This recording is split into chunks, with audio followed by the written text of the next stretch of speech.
저희가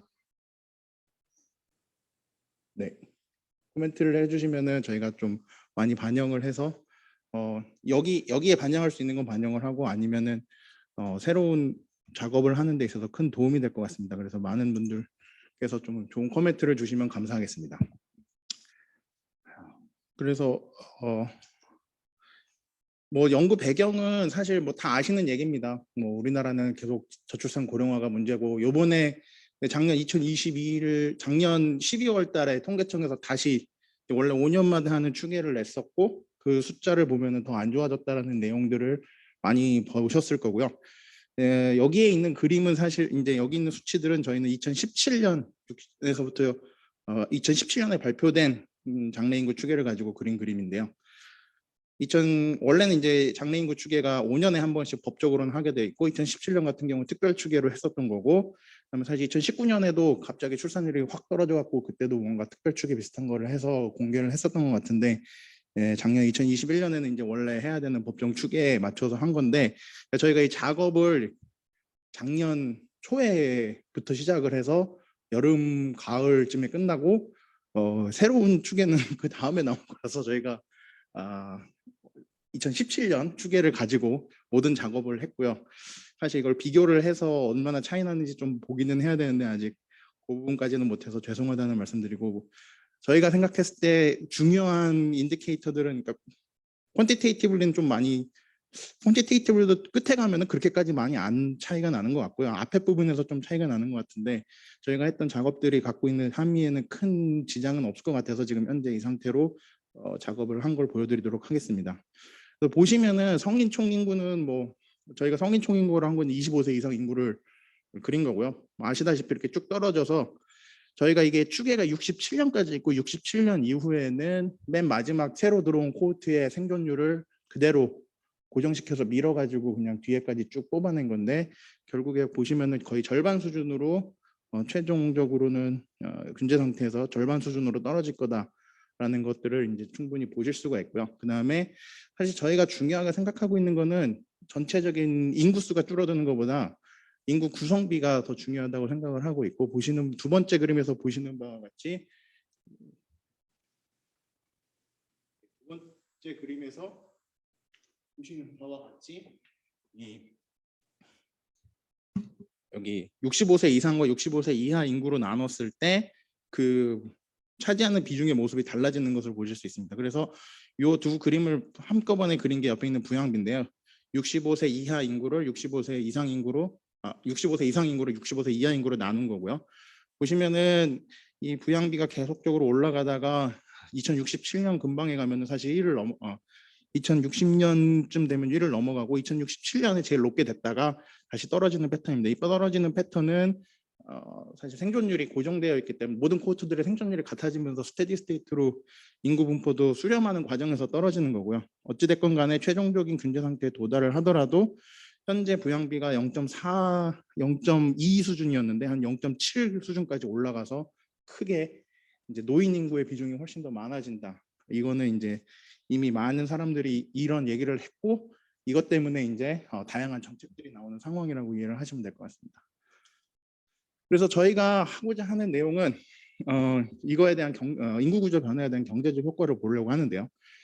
아까 보셨던 것처럼 인구의 절대적인 숫자가 줄어들면은 두 가지가 있으니까 생산 측면에서 경제적 측면에서 보시면은 자본도 절반으로 줄고 인구도 절반으로 줄기 때문에 콥더글로스 생산 함수를 쓰면은 당연히 총 생산이 절반으로 줄어듭니다. 이제 그 부분은 너무 자명한 일이고요.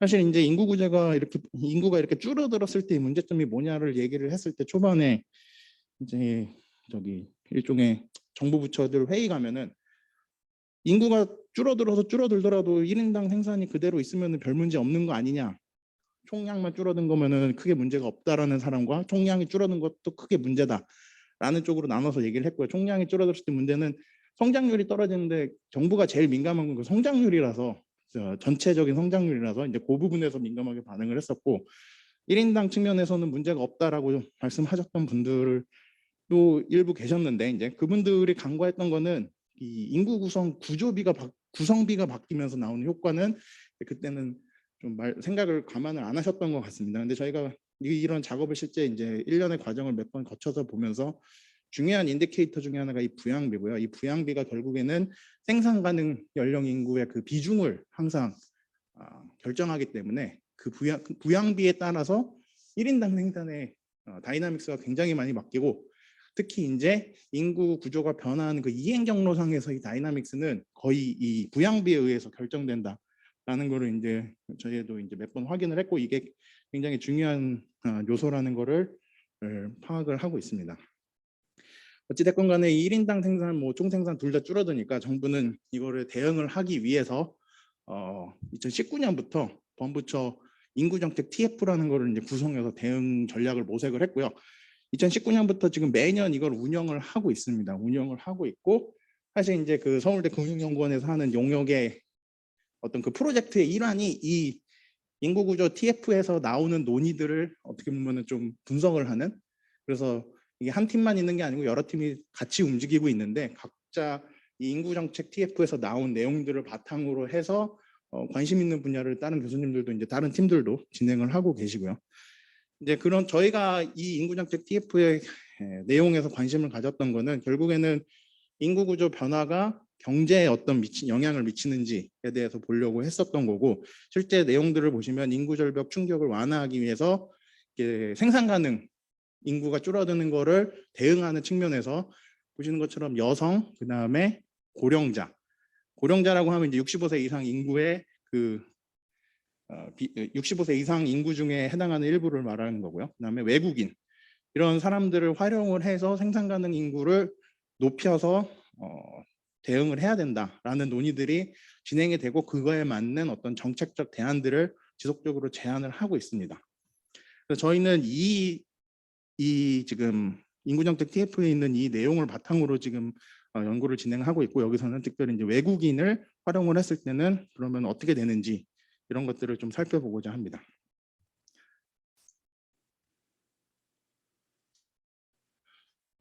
그래서 사실 이제 저희가 이거를 이제 두 번째 해에 하고 있는 건데요. 첫 번째 해는 이제 생산 인구가 줄어드는 것을 대응하기 위해서 여성 노동을 활용했을 때 어떻게 되는지에 대한 걸 분석을 했었고, 사실 이 여성 노동에 대한 것들을 작년에 이제 저출산 포럼에서 한번 또 발표를 했었고요. 그래서 지금 작년에 덕분에 좋은 코멘트 많이들 주셔서 그걸 바탕으로 해서 저희는 이제 논문을 제출을 했었고요. 거기서는 이제 여성의 노동을 활용할 때 질적 양적인 측면에서 이거를 어떻게 정책적으로 늘렸을 때 정책 효과가 어떻게 나타나는지를 측정을 했었고, 1인당 생산 측면에서 보면 이행 경로, 트랜지션 패스에서 경제적으로 인구 고령화로 인해서 나타나는 1인당 생산의 감소를 상당히 완화시켜준다는 걸 이제 수치적으로 보여준 연구를 진행을 했었습니다. 지금 이번에 발표하는 연구는 그런 연구에 어떻게 보면 저희는 연장선 측면에서 하고 있고요. 근데 이번에는 특별히 이제 외국인과 관련돼서 외국인 인력을 활용을 하는 경우에, 활용이라고 하면 이제 받아들이는 경우 했을 때 인구 구조 변화가 어떻게 달라지고, 그다음에 그 결과적으로 1인당 생산이나 총생산 등은 어떻게 달라지는지 이거를 이제 분석하고자 합니다. 저희가 이제 하는 방법론 자체가 이제 저희가 전부 다 지금 거시경제학을 하고 있고, 특히 이제 이질적 경제 주체 모형을 다루다 보니까 이질적 경제 주체 중첩세대 모형을 가지고 분석을 하게 되고요. 이 모형을 가지고 이제 저희는 거시경제학을 하는 과정에서는 이게 좀 뭐라고 해요, 많이 익숙한데,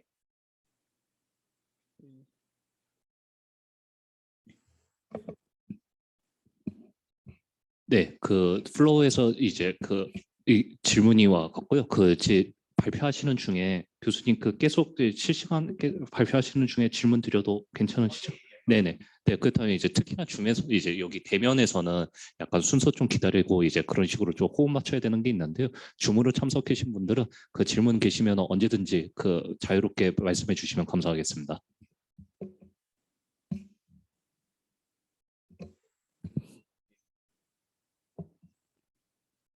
질문을 언제든지 해주셔도 된다는 얘기를 제가 잊어버렸네요. 예. 언제든지 중간에 멈추고 질문을 해주시면 감사하겠습니다. 그래서 이번에서는 외국인이 들어왔을 때는 무슨 일이 일어나는지를 이 모형을 통해서 보여드리는 거고요. 저희가 모형을 굳이 쓰는 이유는 첫 번째는 이제 이런 어떤 일종의 경제적 충격이 나왔을 때 경제 주체들이 어떤 식으로 의사결정 구조를 바꿔서 그게 나타나는지를 보려고 이 모형을 쓰고 있는 거고요. 여기에는 지금 그래서 이 이질적 경제주체 중첩세대 모형이라는 거를 특별히 활용을 해서 분석을 하고 있습니다. 특히 이제 여기서 좀 한 가지 나중에 보여드리면서 말씀을 드리겠지만 저희가 인구 구조가 완전히 변화된 최종적인 스테디 스테이트의 값들을 비교하는 것도 보여드리겠지만 중간에 이 패스가 어떻게 되는지 그 트랜지션 패스가 어떻게 되는지 그리고 그 트랜지션 패스 상에서는 외국인 인력이 들어왔을 때 얼마만큼 1인당 생산이 바뀌는지 요거에 대해서 중점적으로 좀 살펴보고 있어서 그 부분에 대해서도 좀 관심을 갖고 봐주시면 좋을 것 같습니다.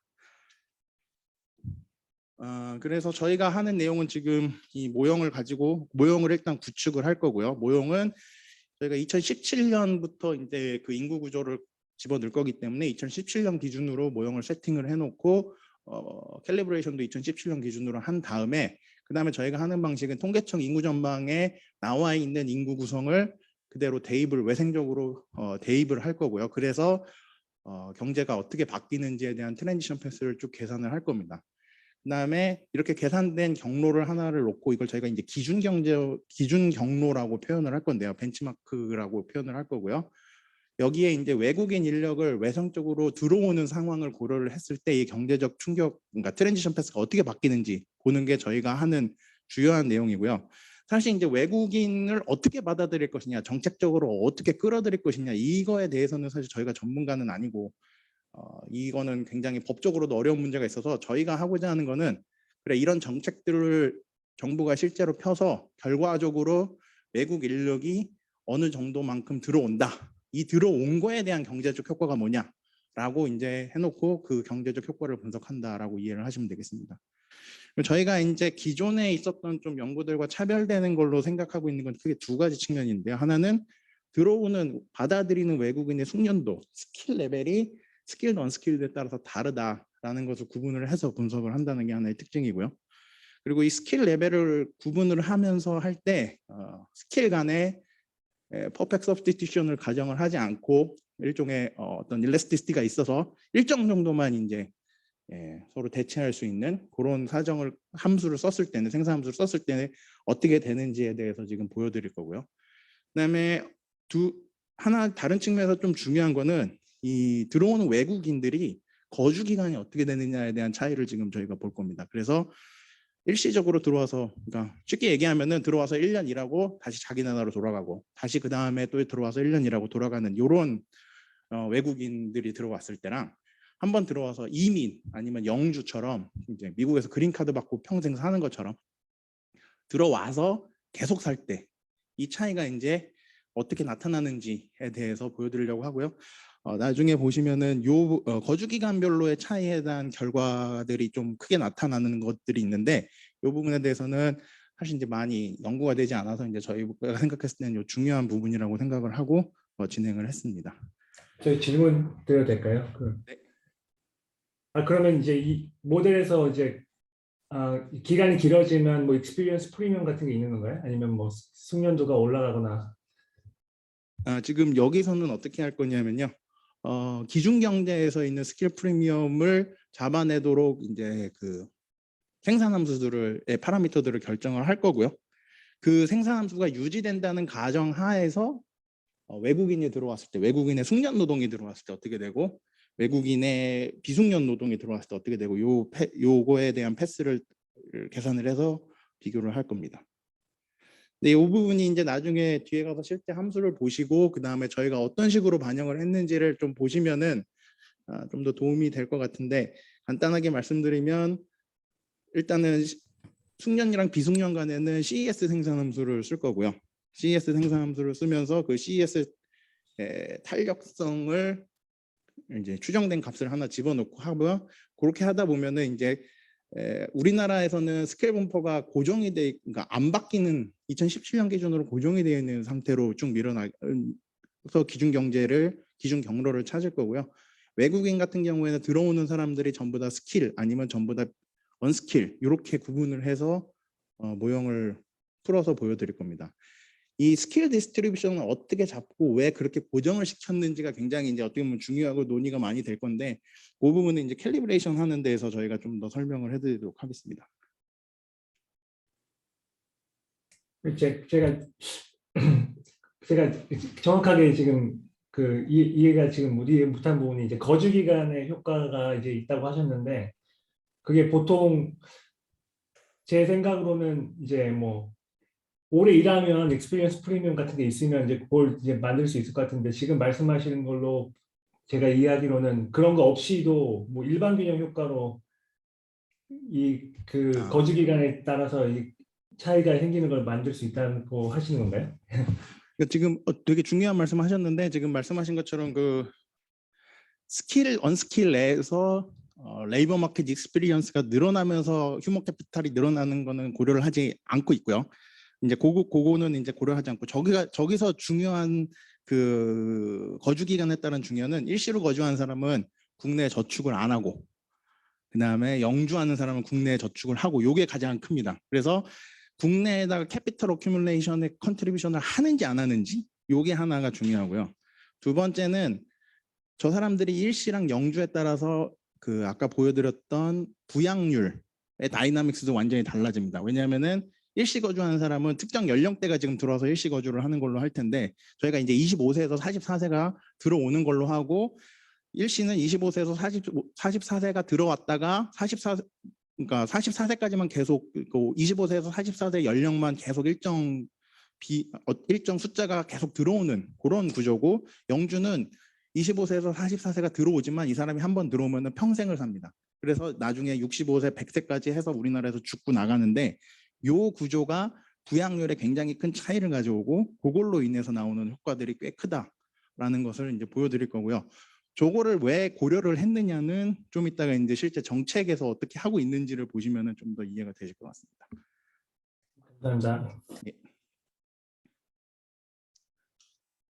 그래서 저희가 이제 하는 이제 내용에 대해서는 아까 인구구조 변화는 좀 전에 말씀드린 것처럼 통계청에 있는 그 전망을 외생적으로 쓴다라는 것만 일단은 이해를 하시면 될 것 같고요. 저희가 정책 실험을 어떻게 구성했는지를 말씀을 드리겠습니다. 정책 실험을 구성할 때는 일단은 이제 25세에서 44세의 외국인이 들어오는 상황을 기본적으로 세팅을 할 거고요. 25세에서 44세 외국인이 들어올 때 그 들어오는 외국인이 전부 다 숙련 아니면 전부 다 비숙련 이 둘 중에 하나로 구분을 할 거고요. 그다음에 거주 기간에 따라서도 구분을 하게 됩니다. 거주 기간은 아까 말씀드린 것처럼 이 일시로 들어오면은 25세에서 44세까지만 우리나라에서 살고 사실 들어와서도 1년씩 있다가 다시 자국에 가서 비자 갱신해 갖고 온다. 뭐 이런 식으로 이해를 하시면 되고요.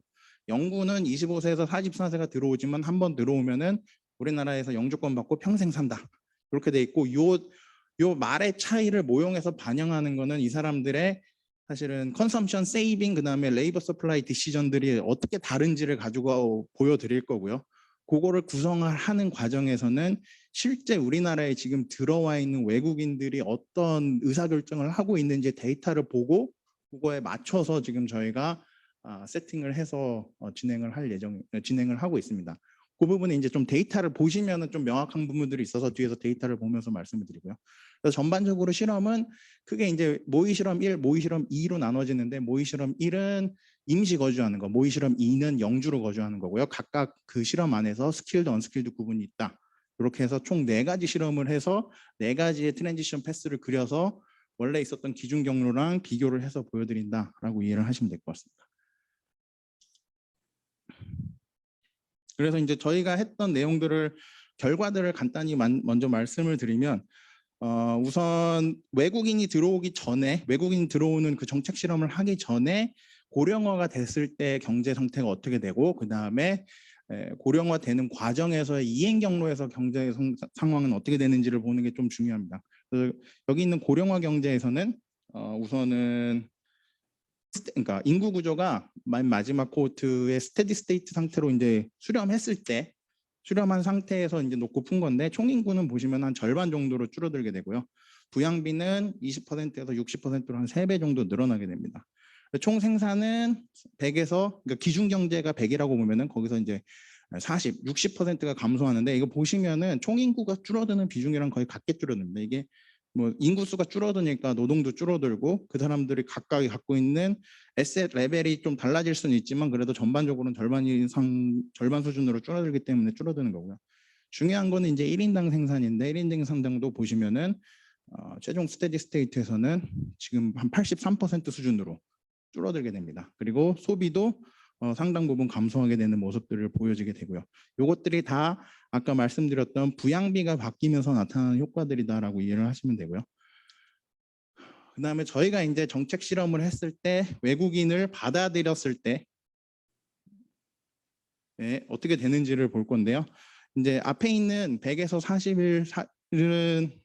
40일에서 이게 총 생산은 사실 이제 이런 거를 해보시면 알겠지만 다이나믹 그 트랜지션 패스에서 보시면은 그냥 인구 줄어드는 것 때문에 크게 뭔가 달라지는 것처럼 보이지 않습니다. 근데 문제는 1인당 생산을 보시면 1인당 생산들은 굉장히 눈에 띄는 어떤 변화를 보여주게 되는데 그냥 고령화 경제에서 그러니까 트랜지션 패스 상에서 제일 낮은 1인당 생산을 보면은 한 2070년 근방에 나오는데 그게 68.3% 수준까지 떨어집니다. 그랬다 다시 83%로 회복을 하거든요. 이렇게 떨어졌다 올라가는 패스를 보이는데 여기서 외국인을 받아들일 때 임시랑 영주에 따라서는 그 제일 낮았던 그 68.3% 수준의 1인당 생산을 다소 개선시키는 것들을 보실 수가 있고요. 특히 이제 숙련 노동을 받아들였을 때는 좀 더 많이 개선이 된다라는 것들을 또 확인을 하실 수가 있습니다. 그리고 최종 스테디 스테이트에 가서도 외국인을 받아들이는 경우가 받아들이지 않는 경우보다는 좀 개선이 되는데 숙련도에 따라서 개선 정도가 좀 달라질 수 있다라는 걸 보실 수 있고요. 뒤에 이제 그림을 보시면 좀 더 명확하게 이해가 되실 것 같습니다.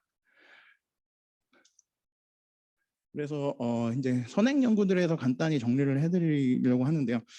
외국인 노동이 유입됐을 때 무슨 일이 일어나는지에 대해서는 주로 노동시장에 대한 분석들이 많고 사실 이제 레이버 하시는 분들이 엄청 많은 작업들을 하셨습니다. 그래서 보통 미국이나 뭐 유럽 등지의 국가들에서 외국인들이 받아들였을 때 특히 이제 언스킬드 레이버들이 들어왔을 때 그 도메스틱 워커의 고용이나 아니면 임금 격차, 스케일 프리미엄에 무슨 일이 일어나는지 이런 것들에 대한 분석들이 사실 이제 어마무지하게 많이 되어 있고요. 그 다음에 이런 것들에 대한 내용은 주로 이제 미국과 독일, 뭐 이런 영국 이런 나라들에서 실제 이민이 많이 일어나고 있는 나라들, 그래서 굉장히 관심 있게 분석을 하고 있습니다. 근데 요런 측면 말고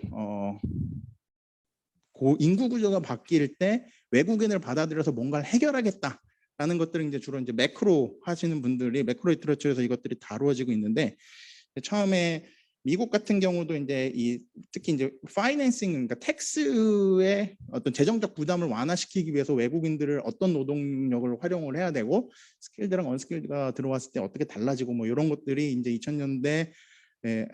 90년대 후반부터 2000년대 초중반에 좀 작업들이 많이 되어 있었고요. 근데 그 이후에는 또 미국을 대상으로는 잘 안 나오더라고요. 그러다가 최근에는 이제 일본이 이 고령화 때문에 문제를 많이 겪고 특히 이제 재정 부담 측면에서 재원을 어떻게 마련할 것이냐 이런 것들을 고민하는 과정에서 일본 연구들이 굉장히 많이 나오고 있고요. 일본에서 연구를 하는 과정에서 외국인이 들어왔을 때 어떤 효과가 있고 그 사람들이 세금을 얼마만큼 부담을 해서 재정적으로 부담을 얼마나 완화시키냐 이런 것들을 저희가 쓰는 모델과 유사한 형태의 모델을 가지고 얘기를 하는데 이런 리터러처에서 주로 할 때 외국인들이 들어오면은 처음에 들어오면 이민을 하는 거기 때문에 내국인과 똑같은 디시전을 하고 퍼머넌트하게 살면서 죽을 때까지 있는다 이런 가정을 하고 진행을 했었고요.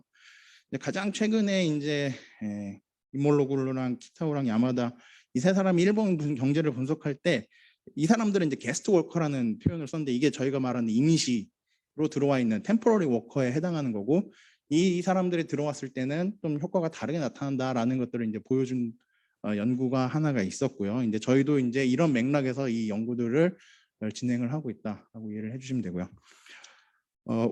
우리나라에 대한 외국인에 관한 연구는 사실은 많지 않습니다. 이게 많지 않은 이유가 우리나라가 그렇게까지 외국인이 많이 들어와서 살고 있지 않으니까 분석할 대상이 안 된다고 생각을 하는 게 가장 큰 것 같고요. 우리나라에서도 크게 이제 두 가지 형태로 연구들이 진행이 되고 있는데, 하나는 아까 좀 전에 말씀드린 것처럼 노동시장에 대한 직접적인 분석, 특히 이제 비전문 취업 인력들이 들어왔을 때 우리나라 노동시장에서 어떤 일이 일어나는지 이런 것들을 분석한 게 그런 실증 분석한 연구들이 이 두 개가 제가 이제 김종우 교수님이랑 이정만 교수님 하신 연구들이 있고요. 이거와는 좀 다르게 이제 저희가 하는 방식인데 직접적으로 재정에 대한 얘기를 하는 것들이 좀 있습니다. 그래서 예전에 이제 전영준 교수님이나 최경수 박사님께서 진행을 하셨던 논문들이 있고, 최근에는 KDI 허진욱 박사님이 외국인들이 들어와서 이 사람들이 뭐 소셜 세큐리티나 텍스에 컨트리뷰션을 할 때 또 도대체 재정의 그 부담을 얼마나 완화시켜 줄 수 있는지를 저희가 쓰는 이제 유사한 모형 갖고 작업을 했습니다. 근데 그 연구들이 갖고 있는 전과의 차이점은 일단은 숙련 비숙련에 대한 그런 개념이 거기서는 이제 숙련과 비숙련에 대한 구분은 하는데 둘이 퍼펙트 서브스티튜션이 그냥 더하는 방식이었고 대체 관계를 설정하지 않는 게 하나의 차이점이고요.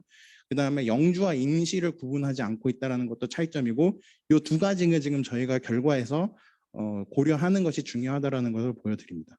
예, 강 박사님.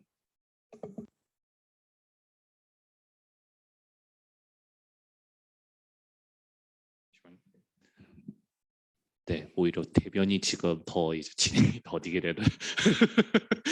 네, 그 교수님 그 여쭤보고 싶었던 게, 저렇게 지금 외국인 유입 관련된 연구들에서 보통 가정들을 하는 게 인구 구조 변화를 같이 고려한 연구들을 보면은, 보통 가정들 하는 게 외국인이 들어오면은 보통 국내, 예를 들어서 일본을 본다라고 하면은 일본의 출산율을 그대로 그 외국인들이 좀 적용받게 되는 식으로 보통 진행이 되나요?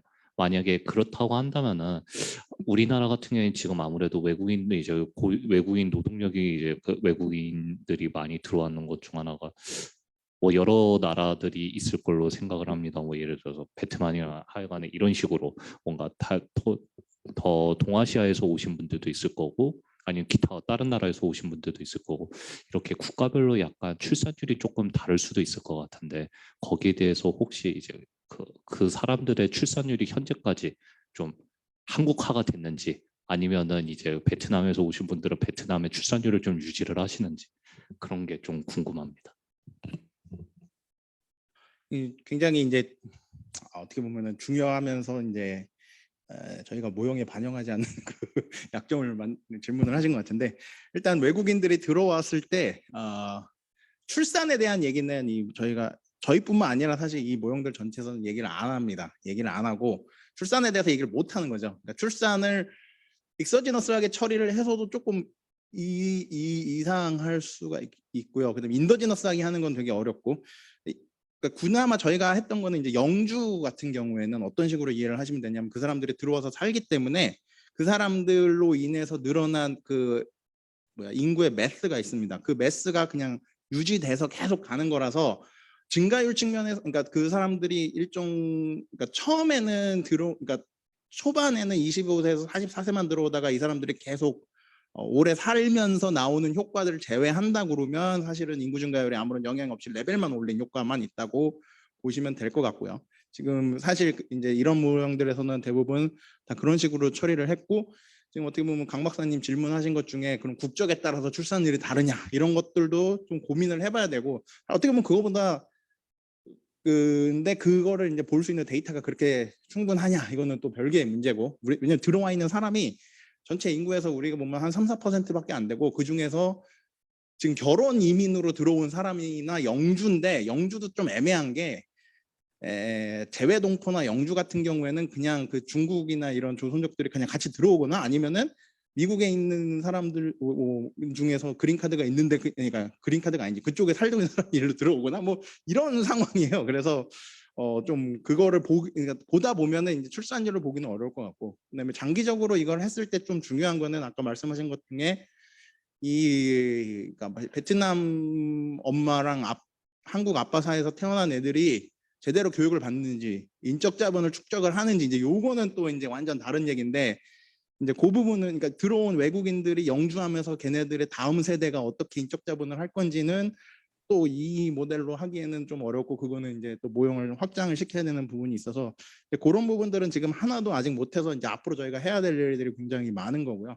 그럼 저희가 이거를 했던 가장 큰 이유는 그래서 외국인을 받아들이는 게 중요하다라고 정부에서 계속 얘기를 하고 어떤 정책적 대안을 만들고 있는데 근데 니네들이 그거를 받아들였을 때 얘네들이 실제 우리나라에 얼마만큼 총생산이나 1인 생당 생산에 컨트리뷰트 하는지 알아? 라는 질문을 던지면 몰라서 저희가 이 정도 컨트리뷰트를 할 수 있고 누구를 받아들여야 되고 이 사람들한테 영주권을 줄 거야 아니면은 지금처럼 잠깐만 일하고 나가게 할 거야 이거에 대한 거를 어떻게 보면은 좀 판단할 수 있는 근거가 없어서 이제 그거의 첫 번째 작업으로 저희가 진행했다고 이해를 해주시면 되고 지금 말씀하신 강 박사님 말씀하신 것처럼 미래의 휴먼 캐피탈에 어떤 영향을 줄지 그 다음에 아까 연미철 교수님 말씀하신 것처럼 들어와 있는 사람들이 러닝 바이 딩 할 때 어떤 일이 일어날지 이런 것들은 앞으로 차차 저희가 계속 해야 되는 문제 중에 하나라고 생각을 하고 있습니다. 저희가 지금 계속 얘기하는 거는 저기 영주냐 임시냐 이게 조금 중요할 수 있다. 사람들이 생각하는 것보다 훨씬 더 중요한 효과를 가져올 수 있다는 것들을 좀 강조를 하고 있습니다. 네, 질문. 카메라가 네. 그 출처가 분명하진 않은데 강 박사님 방금 질문하신 거 저 질문 준비하다가 생각해보니까 예전에 저희 원에서 이민 관련된 과제 하다가 어쩌면 지금 들어와 계시는 김유빈 박사님이실 수도 있을 것 같고 아무튼 그 출산 같은 경우에는 뭔가 한국 사회에 일단 편입이 되고 나면 그대로 그 한국 사회 패턴을 그대로 따라가는 게 굉장히 강하다는 얘기를 들었던 것 같아서 어쩌면 지금 레벨만 본다고 말씀하셨는데 그 정도만 해도 충분히 시사점은 있는 게 아닌가. 그러니까 뭐 우즈베키스탄에서 왔다고 해서 뭐 출산율이 뭐 특별히 더 높다거나 뭐 이런 패턴은 없다고 제가 어디서 들은 바가 있습니다. 제가 혹시나 기억이 나면은 다시 네 공유를 드리겠습니다. 그리고 약간 멍청한 질문이 있는데 이거 아까 그 연구 결과 임시랑 영주 비교해 주실 때 그러니까 영주하는 케이스가 세이빙이 있는 케이스인데 이거 왜더 이 1인당 총생산은 더 낮은 결과가 나오는 건지 혹시 인투이션이 뭘까요? 그리고 모델 어느 시점에 들어오는지 연령에 따라서는 것 같은데 그거의 영향일까요?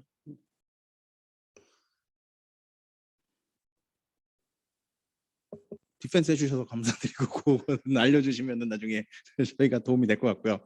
지금 영주 이게 왜 중요한지는 첫 번째 효과는 부양률입니다. 그러니까 일하는 인구랑 일하지 않는 인구의 비중을 얼마만큼 떨어뜨릴 거냐인데 영주로 들어오면 이 사람들이 24세에서 25세에서 24세가 들어왔지만 살면서 죽을 때까지 있거든요. 그러면 뒤에 남아있는 부분이 있어서 이 부양률이 거의 바뀌지 않습니다. 지금 저희가 하는 이 분석에서 매크로 이펙트만 봐도 그 사람들이 그걸로 인해서 외국인 효과의 컨트리뷰션이 상당히 줄어들거든요. 근데 이게 재정적인 측면으로 가면 더 문제가 될 게 이 사람들이 나중에 지금 처음에 들어와서는 세금을 내지만 나중에는 이 사람들이 전부 다 소셜 시큐리티를 받아가야 돼요. 쉽게 얘기하면 기초연금을 만약에 계속 받아간다 이렇게 생각하면은 오히려 들어와서 더 큰 문제가 발생을 할 수도 있고 아니면은 그 전에 일할 때 이제 컨트리뷰션이 훨씬 컸으면 덜 발생할 수도 있고 그건 모르겠어요. 근데 그 부양비의 변화가 얼마만큼 일어나는지가 굉장히 퍼스트 오더 이펙트라고 보시면 될 것 같고요. 그런 측면에서 임시로 들어오는 사람은 그게 없고 두 번째는 아까 세이빙을 하고 안 하고인데 이것도 재밌는 게 외국 사람이 들어왔을 때는 아까 그 출산율과 똑같이 저희도 디시전이 다 한국 사람이랑 똑같게 만들어버리고 문제를 푸는 겁니다. 그러면 얘네들이 캐피탈 어큐뮬레이션을 해요. 영주 같은 경우는. 그러면은 원래 인구 고령화가 되면서 문제가 나이 든 사람들이 에셋이 많은 사람들의 비중이 커지면서 캐피탈이 많이 올라가고 레이버가 떨어져서 이자율이 확 떨어지고 그다음에 임금이 올라가는 그런 효과들이 있었거든요. 그게 이제 굉장히 중요한 효과인데 여기서 외국인을 받아들였을 때 그 부분이 그냥 바뀌는 게 없이 똑같이 나와요. 받아들이고 안 받아들이고 영준. 근데 임시에 가서는 그 효과가 훨씬 더 달라지고 줄어듭니다. 그러니까 무슨 얘기냐면 캐피털 어큐뮬레이션이 좀 더 줄어요. 그러니까 렐러티블리 줄다기보다는 렐러티블리 레이버의 서플라이가 훨씬 더 많아져 갖고 이자율이 올라가요. 살짝 올라가고 요게 제너럴 킬링 이펙트가 나중에 있어요. 그래서 외국 애들은 세이빙을 안 하는데 이자율이 올라가니까 우리나라 애들도 좀 더 세이빙을 해주고 뭐 이런 식으로 좀 바뀌어요. 그래서 이제 거기서 나오는 효과들이 있어서 저희가 이제 이거를 하고 제가 개인적으로 제일 중요하게 생각하는 거는 얘네를 계속 살게 할 건지 아니면 그냥 일만 하고 나가도 된다라고 할 건지 요게 이제 미국이나 유럽 같은 경우는 이런 펄리시가 안 될 거예요. 근데 한국 같은 경우는 현재까지 그러고 살았기 때문에 어느 정도 가능한 게 있는데 저희도 이제 이거를 얘기를 하면서 다른 교수님들이 계속 얘기했던 게 근데 그게 그런 말 함부로 했다가 정치적으로 되게 큰 탄압을 받을 수 있다는 얘기를 좀 하시긴 그렇게 와서 단문만 빨아먹고 나가라고 그러면 어떡하냐 뭐 이런 말씀을 하셔서 이제 되게 조심스럽긴 해요. 근데 이제 비자를 내주고 그다음에 영주권을 주고 그다음에 시민권을 주고 뭐 이런 과정의 프로세스에서는 좀 생각해 볼 여지가 있는 부분이 될 수 있다라는 거를 얘기를 하고 뭐 이건 좀 더 오버해서 말씀을 드리면 통일이 되면 우리나라에 갑자기 인구가 늘어나서 막 뭐가 좋아질 것처럼 얘기를 하는데 최근에는 계속 얘기하는 게 그 사람들 중에 복지제도 어떻게 할 거야. 지금까지 우리나라 소셜 시큐리티 하나도 컨트리뷰트 안 했는데 걔네한테도 똑같이 연금 주고 건강보험 주고 할래. 이것 때문에 되게 그쪽에서는 첨예하게 문제가 있는데 지금 이거를 보더라도 북한이 이제 영주를 하는 게 되는데 갑자기 들어오면 이게 인구가 늘어나서 좋은 것 같지만 어떻게 될지는 전혀 모른다는 거죠. 이제 그런 부분들에 대해서는 조금 고민을 해봐야 된다는 측면에서 저희가 지금 자꾸 그 부분을 강조하고 있다라고 보시면 될 것 같습니다. 네. 그 질문 하나 해도 될까요? 네. 그 말씀해주신 여러 메커니즘이 남자 외국인이랑 여자 외국인에 따라 성별에 따라서 달라질 수 있는지 그 부분이 모델에서 남녀 차이가 이제 생각을 하시고 분석을 한 건지에 대해서 질문을 드리고 싶고요. 그 이유 중에 하나는 싱가포르나 홍콩의 경우에는 비숙련 외국인 노동자들의 대부분이 도메스틱 헬퍼라서 여성의 레이버 서플라이를 증가시키는 데 굉장히 유의미한 포지티브한 영향을 미쳤다는 연구들이 있거든요. 그래서 그런 측면에서 이런 폴리시를 할 때 남녀의 차이에 대해서도 고려를 하시는지 여쭤보고 싶습니다. 예, 아주 중요한 말씀을 하주셨는데 첫 번째 모델에서는 답변을 먼저 드리면 모델에서 남녀 구분을 안 하고 있고요. 저희가 안 하는 거는 이제 데이터에서 좀 보여드릴 건데 사실 여기에 성별은 안 넣어놨는데 한국 같은 경우는 들어와서 일하는 사람들이 대부분 취업을 전제로 들어와서 남자들이 많고요. 비전문 취업이. 그다음에 여성은 결혼 이민을 하러 들어오는데 그 사람들은 노동시장에서 거의 일을 안 하는 패턴이 있습니다. 그래서 이제 지금 말씀하신 대로 사실은 이게 앞으로 받아들이는 사람들이 어떤 행동을 그러니까 남성이냐 여성이냐에 따라서 이제 출산율과 고용률과 이런 거에 다 영향을 줄 것 충분히 줄 수 있어서 고려를 해야 되는데 지금 거기까지는 안 돼 있는 거고 현재 상황에서는 지금 들어와 있는 외국인들에 비추어 봤을 때 주로 이제 어떤 일이 일어나는지 그리고 레이버 서플라이를 실제로 하는 쪽에서 관심을 갖고 이거를 했다라고 이해를 해주시면 될 것 같습니다.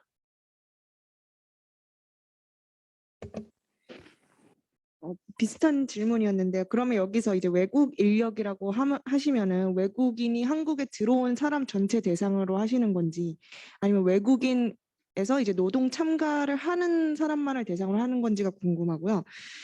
이거 계속 생각을 하고 있었던 건데 영주권을 우리나라에 그냥 받으면서 들어올 수 있는 외국 인력은 되게 제한적이지 않을까 해서 보통 여기서 단기 비자 혹은 10년 비자로 좀 전문직이면 10년 비자를 주는 걸로 알고 있는데 그 이후에 영주권을 진행하는 걸로 알고 있는데 혹시 그 부분에 대해서도 고려를 하시고 계신 건지 여쭤보고 싶습니다.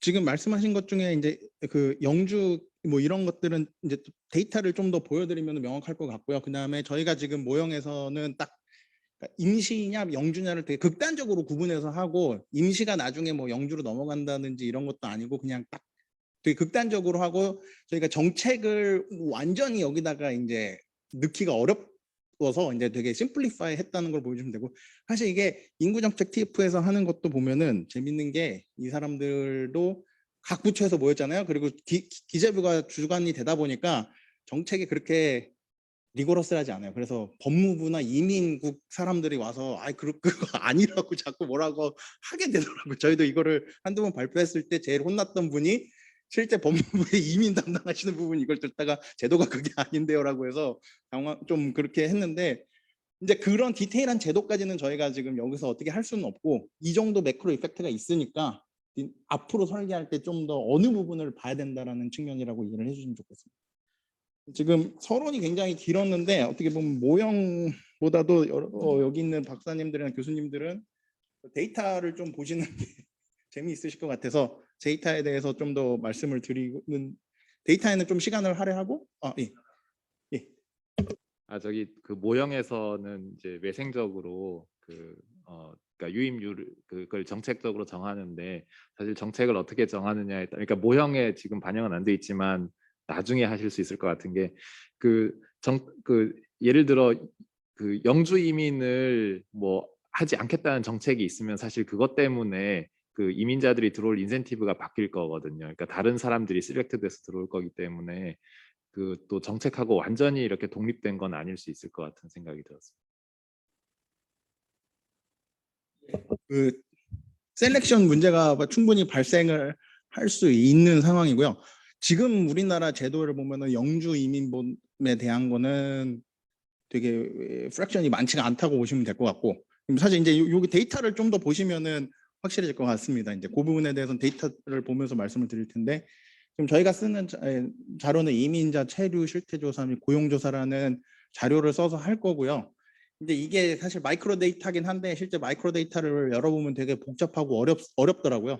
그래서 저희가 그걸 마이크로 데이터를 잘 분석을 못해서 통계청에 가서 보시면 코시스에 이거를 딱 어떻게 보면 일종의 서머리처럼 쭉쭉쭉 얘네들이 만들어 놓은 그 숫자들이 있어서 그 코시스에 있는 숫자를 직접 갖다가 쓴 거라고 이해를 해주시면 되고, 이 이민자 체류 실태 조사를 보시면 이제 만 15세 이상 이민자 개인을 대상으로 했고, 거기에 보면 실제로 이민자랑 기화자를 이제 구분을 해서 합니다. 근데 저는 이민자만 가지고 되어 있는 데이터를 본 거고요. 그다음에 여기 나중에 숫자들을 보시면 이거 내가 생각했던 거랑 다른 거 하는 것들이 임금 부분에서 꽤 많이 나옵니다. 고용률이나. 근데 그게 왜 그러냐면은 이제 단기 불법 체류자들은 당연히 조사 대상에 포함이 안 돼 있기 때문에 우리가 뉴스에서 들었던 그런 내용들이 아닌데? 라는 생각이 들으실 부분이 좀 있다라고 보시면 되고, 그다음에 출입국 통계를 보시면 총 인구의 한 5%가 들어오는데 이 사람들이 다 지금 일을 하거나 뭐 이렇게 체류를 하는 게 아니고 이제 관광 온 사람들까지 다 포함을 하는 거더라고요. 그래서 실제 1년 이상 체류한 수준은 저거의 70% 수준이라서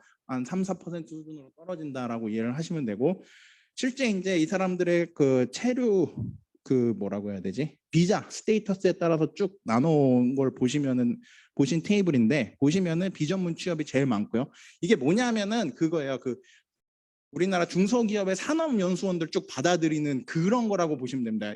혹시 그런 프로 보셨는지, 아빠 찾아 산말리에 나오는 그 공장에서 일하시는 분들이 있는데 방글라데시 노동자분이 있는데 방글라데시 애들이 아빠 찾아서 한국에 오는 그 아빠 찾아 산말리라는 그런 프로그램이 있거든요.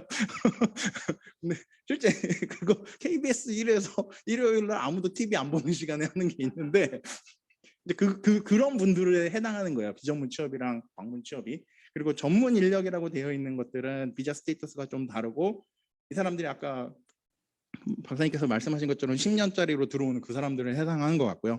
그다음에 유학생도 있고 뭐 있는데, 잘 보시면은 재외 동포는 되게 많아요. 이제 중국에서 이제 그분들이 들어오시는 게 아마 저거에 해당하는 걸로 알고 있고요.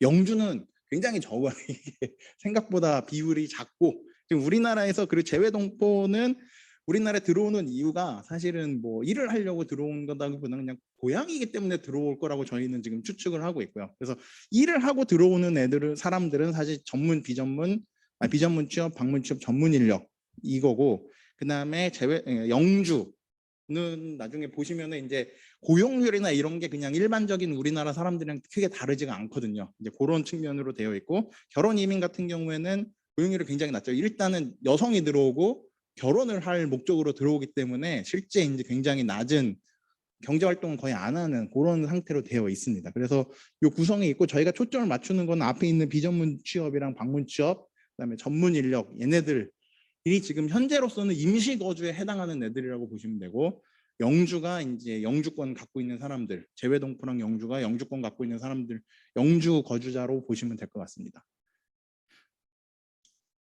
그다음에 이제 연령대랑 학력 분포를 봤는데, 뭐 그냥 연령대는 한국이랑 거의 비슷한데 일을 하러 들어오는 사람들이 많기 때문에 좀 더 평균 연령이 낮다라고 보시면 되고, 학력 분포를 보면은 우리가 생각했던 것보다 대졸자가 굉장히 많이 들어온다라고 보시면 되고, 근데 문제는 뭐냐면 아까 전문 인력으로 들어오는 사람의 비중이 굉장히 작아요. 그 얘기는 대졸자인데 그 나라에선 대졸을 했는데 우리나라에서는 이 비전문 인력으로 분류돼서 들어온 사람이 많을 수 있다. 이게 하나를 이해를 하시면 될 것 같고요. 그다음에 여기서 이제 요것들부터가 좀 더 중요합니다. 이제 저희가 요걸 가지고 작업들을 한 거라서 우선 체류 외국인의 전반적인 정기활동 참가율 고용률은 70에서 68%라서 그냥 우리나라랑 보다 조금 높은 수준으로 보시면 되는데 비자 스테이터스에 따라서 굉장히 달라집니다. 특히 경제활동 참가율 고용률 보실 때 비전문 방문 취업 전문 인력은 거의 99%예요. 이게 이 사람들은 취업을 목적으로 들어왔고 취업이 안 되면 들어올 수 없는 사람들이기 때문에 이렇게 들어온 거고요. 이 사람들이 임시로 거주하기 때문에 당연히 고용률이 높아야 되고요. 그다음에 영주 같은 경우에는 한 70에서 60, 70대입니다. 그래서 우리나라보다 고용률이나 경제활동 인구 참가율이 좀 높기는 하지만 저렇게 극단적으로 높지는 않다라는 걸 하나 보실 수 있고요. 재외동포 같은 경우는 오히려 진짜 더 한국 사람과 더 비슷한 고용률이랑 경제활동 참가율을 보는 걸 보실 수가 있습니다. 그래서 이 사람들한테 이제 그러니까 비전문 취업 인력들한테 니네들 이제 영주권 안 줄 거야라는 정책을 했을 때도 여전히 이 사람들이 안 들어올 건지 셀렉션이 어떻게 일어날지는 솔직히는 그건 예측은 좀 어려운데 이 사람들도 지금 현재 상태로 들어오고 뒤에 임금을 보시면 얘네들이 들어오는 이유가 또 있습니다. 이제 그거를 감안을 하면은 좀 더 그 패턴이 이해가 되실 것 같은데요. 그 다음에 보시면 이제 임금인데 모국에 비해서 우리나라에서 받는 임금이 어느 정도냐 봤을 때 70% 이상이 우리나라 임금이 더 높아요. 아까 보시면은 알겠지만 비전문 인력으로 일하는 사람들이 많고 대졸자가 거기에 많이 속해 있음에도 불구하고 이 사람들이 우리나라에 오는 이유는 임금이 높아서. 그러니까 우리나라로 치면은 어떻게 보면은 이렇게 좀 비숙련 노동자들이 일할 법한 섹터에 가서 일을 해도 충분히 우리나라에서는 돈을 많이 받는다. 그게 들어오는 인센티브고 이 숫자를 보시면은 평균이 210만 원에서 230만 원 사이로 왔다 갔다 하고 있는 230만 원 정도라고 보시면 되는데 이 평균 월급이 되게 높은 거예요. 우리나라 지금 비숙련 노동보다 살짝 높습니다. 그래서 이제 불법 체류자들이 없기 때문에 이제 저게 높은 거라고 볼 수 있는 거고요. 이게 막 뉴스에 나오는 그 감금당해서 막 이렇게 그런 사람들은 없는 거죠. 없기 때문에 높은 거라고 보시면 되는데 하여튼 이 사람들이 들어오는 인센티브도 충분히 있고 현재로서는 그다음에 이 사람들이 그냥 비전문 임시 거주로만 들어와도 충분하다라는 것들이 이제 임금에서는 좀 어느 정도 보여지고요. 그 밑에 있는 거에 이제 임금 분포인데 사실 이제 이게 실제 이제 마이크로 데이터를 보시면은 구간으로 나와 있습니다. 여기 있는 구간처럼 구간으로 나와 있지 사실 액수가 안 나와 있어요. 그래서 저희가 이제 이거를 그냥 평균으로 해갖고 이 평균은 사실은 만든 거라서 정확한 숫자가 아닐 가능성은 좀 감안을 해주셔야 될 것 같고요. 다만 이제 분포를 보시면 재밌는 것 중에 하나가 비전문 인력 같은 경우는 300만 원 이상이 되게 적습니다. 3%도 안 되죠. 이게 왜 300만 원이 중요하냐면은 우리나라 대졸자 임금은 300만 원들이 대부분 넘습니다. 그러니까 그걸 비교를 해봤을 때 비전문 인력은 확실히 비숙련에서 일을 한다라는 건 아실 수 있고요. 그럼 전문 인력은 진짜 전문 인력이나 봤을 때 훨씬 높기는 합니다. 저기 비전문 취업보다는 20% 정도로 훨씬 높기는 하지만 저게 우리나라 실제 대졸자들이 일하는 섹터랑은 또 차이가 많이 납니다. 그리고 평균 임금이 보시면 245만 원 정도인데 250만 원 정도인데 우리나라 대졸자는 300만 원이 넘거든요. 그러니까 요게 이 사람들이 레이블은 전문 인력이지만 실제 일하는 섹터는 이게 왜 그러냐면 어디서 일하냐면 영어학원 강사들이 제일 많다라는 이제 애닉도트한 얘기들을 듣다 보니까 이제 그 사람들 때문이라고 보시면 돼서 이제 그렇게 차이가 있고 요 분포에 따라서 달라지는 게 좀 중요하다라고 보시고 이제 나중에 이걸 바탕으로 저희가 정책 실험을 할 때는 좀 고려가 된다라고 이해를 하시면 될 것 같습니다.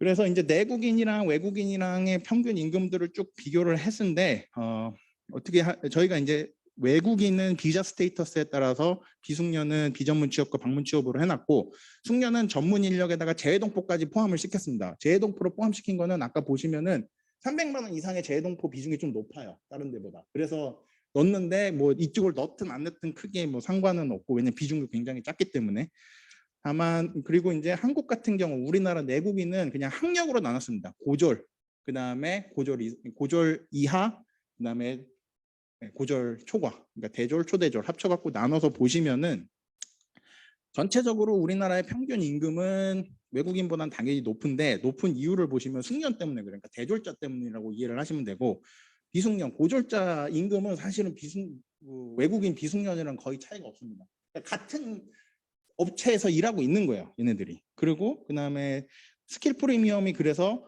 보시면은 내국인은 굉장히 크게 나타나는데 외국인, 아까 외국인 숙련은 사실 그 전문 인력을 했기 때문에 거의 스킬 프리미엄이 없다라고 보시면 됩니다. 그래서 사실 우리나라에 들어와 있는 외국인 숙련은 숙련이 아니다. 그리고 이거를 감안을 해서 정책 당국도 사실은 다른 종류의 숙련 인구들을 원하고 있고 이 정책에 보시면은 우리나라는 아직까지 숙련 인구가 없구나라고 숙련 외국인이 없구나라고도 생각할 수 있습니다.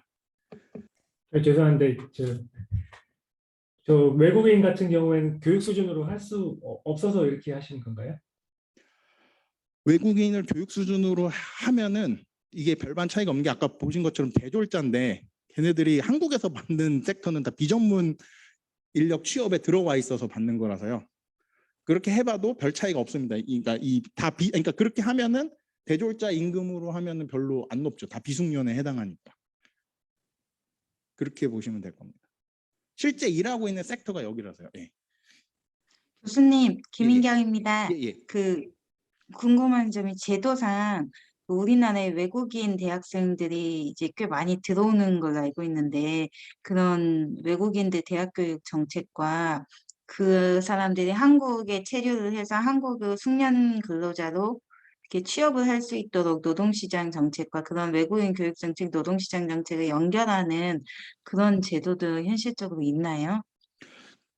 그게 지금 있기는 한데 실제 이제 여기서 보시면은 첫 번째로는 유학생들이 경제활동 참가율을 보시면 굉장히 낮습니다. 그러니까 지금 유학생들이기 때문에 그렇고 애들이 끝나고 주로 돌아간대요. 이거는 정확한 건 아니고 애닉도털 에비던스들이 되게 많은데 밖에 얘기를 못 하는데 얘네들이 끝까지 팔로우업이 안 돼 있으니까 돌아가고 사실 그래서 유학생들을 눌러 앉히자라는 정책을 아까 그 인구정책 TF에 보면은 나오기는 합니다. 근데 그게 얼마나 될 수 있는지에 대해서는 사실 의문이 있고 이제 그런 측면에서 이제 유학생들은 저희가 또 별도로 얘기는 안 하고 있는 상황이죠. 감사합니다. 예. 네, 그 질문드리기 앞서 김인경 박사님 그 관련해서 리터러처가 그 직업능력연구원에 그 매우 훌륭하신 박사님이 한 분 계신데요. 제 아내입니다. 그 제 아내가 민수건 박사님인데요. 민수건 박사님이 작년에 이제 그 외국인 한 석사 이상 되는 이제 그 유학생들을 대상으로 그 졸업한 뒤에 이제 국내에 이제 한국에 머무르는지 아니면 외국으로 돌아가는지 한국에 있다면 어떤 직군으로 어느 산업에 가는지 그걸 또 실태 조사를 한 게 있습니다. 그래서 실태 조사니까 사실은 뭐 그렇게까지 막 엄청 샘플이 많고 그렇지는 않은데 한번 참고해 보실 수 있는 자료가 될 것 같습니다. 네, 아주 훌륭하신 분의 보고서니. 감사합니다. 네, 그리고 교수님께 그 질문 드리고 싶었던 게요. 지금 여기서 임금이라고 할 때 아마 그냥 실태조사에서 임금이 얼마냐 이런 식으로 조사가 됐을 것 같긴 한데 이게 세전 임금으로 봐야 되나요? 세후 임금으로 봐야 되나요? 그걸 여쭤보는 이유가 지금 외국인 스킬 프리미엄 쪽도 그렇고 제가 현행 제도를 잘 몰라서 좀 궁금했던 게 임시로 들어오신 분들하고 그리고 영주로 계신 분들하고 아마 사회보험료라던가 이제 그 근로세라던가 이게 내는 게 다를 텐데 그게 어떻게 되고 있는지 결국에 사회보험료 같은 게 특히나 나중에 결국에 가면 뭐 국민연금에 뭐 어떻게 되고 그 얘기랑 연결될 거라서 제가 제도를 잘 모르다 보니까 해서 그 겸사겸사해서 좀 여쭤봅니다. 예, 그 중요한 질문이신데 저도 정확하게는 잘 몰라서 어디까지 대답을 드릴 수 있는지 모르겠는데 첫 번째 이거는 새해 전이라고 보시는 게 맞는 것 같고요.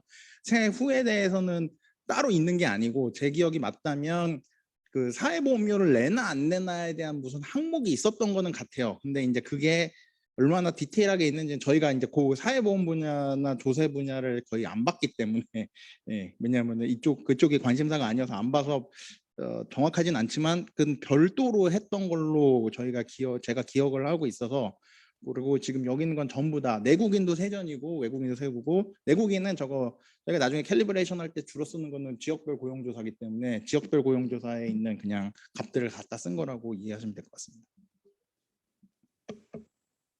네, 저 궁금한 거 하나 여쭤보려고 하는데요.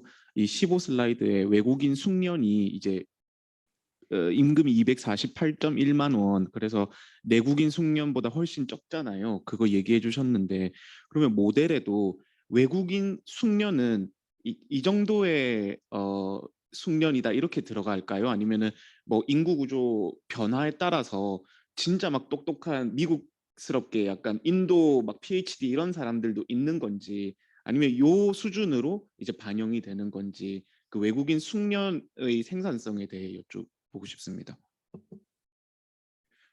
이게 모형에서는 저희가 세팅한 기준 경제는 외국인이 없는 걸로 세팅을 하고요. 그러니까 3% 4%밖에 없기 때문에 없는 걸로 세팅을 하고 그 다음에 받아들이는 과정에서 외국인이 어떻게 들어오는지를 할 건데 거기서 숙련이면은 한국 숙련이랑 똑같이 비숙련이면 한국 비숙련이랑 똑같이 이렇게 한다고 이해하시면 될 것 같습니다.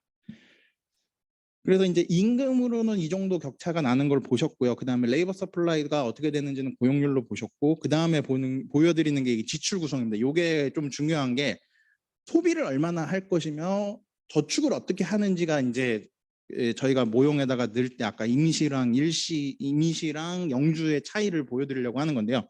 보시면 비전문 취업 같은 경우는 국내외 송금이 60%가 넘습니다. 그리고 방문 취업 같은 경우도 보시면은 국내 송금이랑 저축이 상당히 높은데 이 사람들의 임시이기 때문에 저축을 해도 결국에는 들고 나갈 가능성이 크다라고 저희가 생각을 하고 있고요. 보시면은 생활비랑 주거비가 비전문 취업은 보면은 그러니까 컨섬션에 해당하는 게 너무 그러니까 20일 아니면은 길어야 많아야 50% 수준밖에 안 된다는 거. 이 사람들은 사실 주거비도 그러니까 비전문 취업은 주거비 들 필요가 없는 게 기숙사에 생활하고 기숙사에서 밥 다 주고 그다음에 이 사람들의 목적은 돈 버는,서 본국으로 그러니까 송금하는 게 목적이라는 거를 명확히 보여드리고 있는 거고요. 그다음에 또 하나 보시면은 전문 인력도 보시면 그렇게까지 컨섬션이 높지 않습니다. 그리고 저축은 상대적으로 많이 하고 있어요. 근데 이 전문 인력들도 현재 비자 상태로 보면은 임시기 때문에 얘네도 이거 다 들고 나갈 가능성이 큰 거고 사실 이 말이 전문 인력이지만 아까 말씀하신 것처럼 이 사람들은 숙련에 해당하지는 않는다고 보는 게 맞다고 저희는 이걸 보고도 생각을 하고 있고요. 재외동포랑 영주를 보시면 컨섬션 비중이 훨씬 더 올라갑니다. 거의 60% 수준이 되고요. 그다음에 국내외 송금은 거의 없는 상태에서 국내 저축만 하고 있고요. 이 사람들은 영주라는 그 타이틀을 생각을 해보면 국내 저축을 해갖고 그냥 저축해서 하는 거고 60%에 해당하는 숫자가 보시면은 우리나라 그냥 GDP 대비 소비 지출이 55% 정도? 이 정도 되거든요. 그러니까 그냥 내국인이랑 거의 보셔도 무방하다. 그래서 저희가 하는 방식이 임시로 거주할 때는 소비는 50% 정도로 한다라고 하고 그다음에 남는 건 어차피 다 갖고 나가니까 우리나라 캐피털 어큐뮬레이션에 전혀 영향을 안 준다라고 모형을 세팅을 할 거고요. 영주 그러니까 퍼머넌트하게 들어온 사람들은 그냥 한국 사람이랑 똑같이 디시전을 내린다라고 해도 요 숫자를 봤을 때는 크게 무리가 없을 거다라고 생각을 하고 있습니다. 그다음에 이제 정책에 대해서 좀 더 말씀을 드리겠습니다. 정책에 대해서 말씀을 드리면 우리 이제 여기서 정부가 말하는 숙련은 그러니까 여기서 정부의 그 정책에 보시면 숙련 비숙련을 구분을 하는데 그건 사실은 익스피리언스 측면에서 숙련 비숙련을 구분을 하더라고요.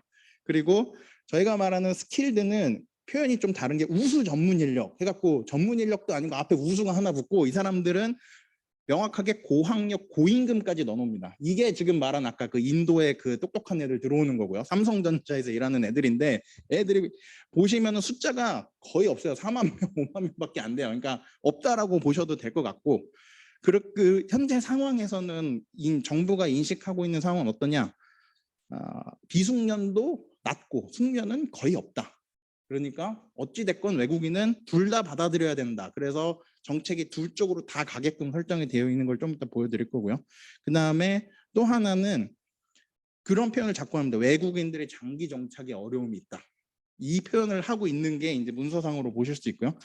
요거를 가지고 이제 저희가 정책을 실제로 나눠서 보면은 기본적으로 우수 인재라고 되어 있는 게 저희가 말하는 스킬드 워커에 해당하고 비전문 인력이라고 저쪽에서 그러니까 정부 문서에서 되어 있는 게 언스킬드 워커에 해당하는 거고요. 둘 다 받아들이고 싶어 합니다. 둘 다 받아들이고 싶어 하고 그다음에 아까 김인경 박사님 말씀하신 것처럼 비전문 인력 여기에 이제 유학생 것도 따로 있기는 한데 저희가 이제 굳이 여기서 모형에서 안 넣기 때문에 그 부분은 여기에는 없고요. 근데 명시적으로 그런 말이 있어요. 유학생들이 한국에 취업할 수 있는 제도적 장비를 갖춘다 뭐 이런 말들이 있었거든요. 그렇게 보시면 될 것 같고, 제도적인 측면이라고 한 게 뭐냐면은 영주를 자꾸 유도한다라는 표현을 해요.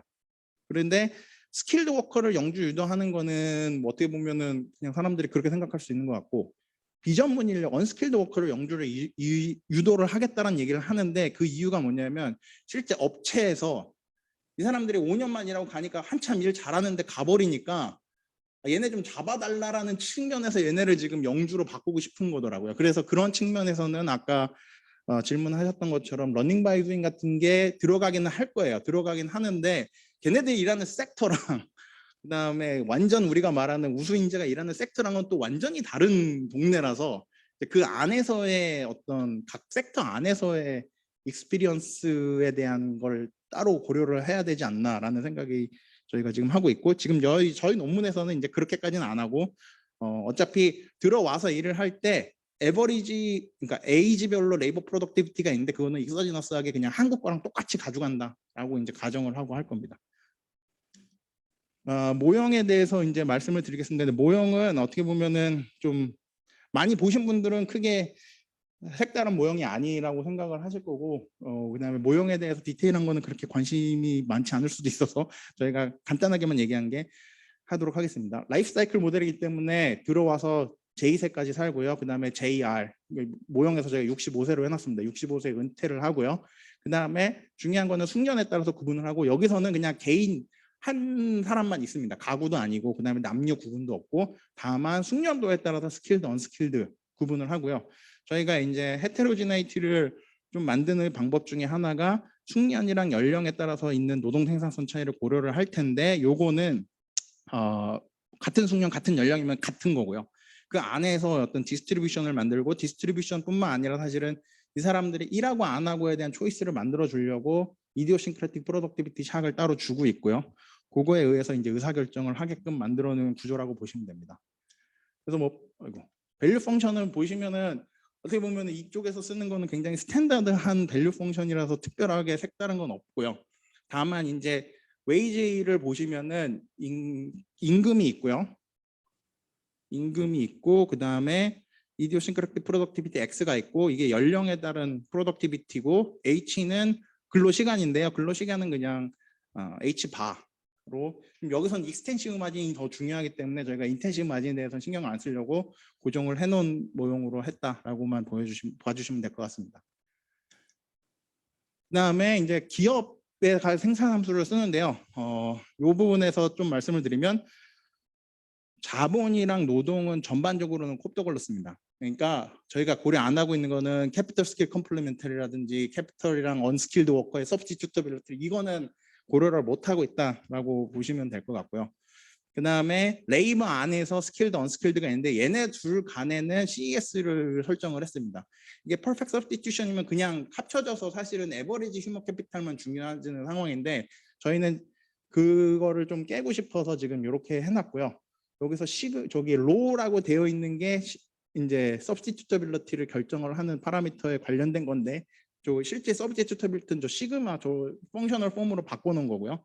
요 서브스티튜터빌리티 값이 무한대가 되면은 이제 퍼펙트 서브스티튜션, 그래서 그냥 합치는 게 될 거고 더하는 게 될 거고, 그다음에 그 레인지에 따라서 달라진다는 걸 보시면 되고, 스킬 프리미엄 같은 경우는 이제 결국에는 여기 보시면은 맨 마지막에 보시면은 S랑 U 위에 있는 로 값, 즉 서브스티튜터빌리티에 따라서 스킬 프리미엄이 달라지고, 저 값들은 저 마지막 스킬 프리미엄 식으로 보통 이제 카츠, 머피 이런 사람들이 저 서브스티튜터빌리티 추정하고 스킬 바이어스 테크놀로지컬 체인지가 있고 없고 이런 거 했을 때 썼다라고 그 정도 이해를 해주시면 될 것 같습니다.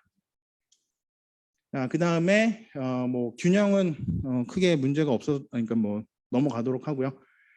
저희가 인구 구조 변화를 이제 모형에다 넣을 건데 어떻게 넣냐면은 아까 말씀드린 것처럼 보셨던 모형은 2017년 기준으로 캘리브레이트를 다 할 거고요. 거기에 인구 구조가 변화하는 걸 넣을 텐데 매 시점마다 새로운 코호트가 들어옵니다. 그 코호트가 들어왔을 때 걔네들이 갖고 있는 일종의 생존율, 그 다음에 그 사람들의 인구 증가율, 이거는 전부 다 저기 통계청에 있는 숫자들을 갖다가 쓸 거고요. 여기서 그래서 이제 통계청에서 2017년부터 67년까지만 자료를 주기 때문에 67년까지는 통계청의 인구 구조 변화를 따르고 67년부터 그 이후에는 67년에 들어온 맨 마지막 코호트가 갖고 있던 생존율과 같은 생존율을 같은 사람들만 계속 들어온다고 가정을 하고 가는데 인구 구조도 그 뒤에 한 75년 동안 피리어드가 지나야지 스테이션을 해줍니다. 왜냐하면은 그 전에 있었던 코호트들이 다 죽고 모든 코호트들이 새 코호트로 67년 코호트로 다 바뀌어야지만 되기 때문에 그 뒤에도 상당 기간 거쳐서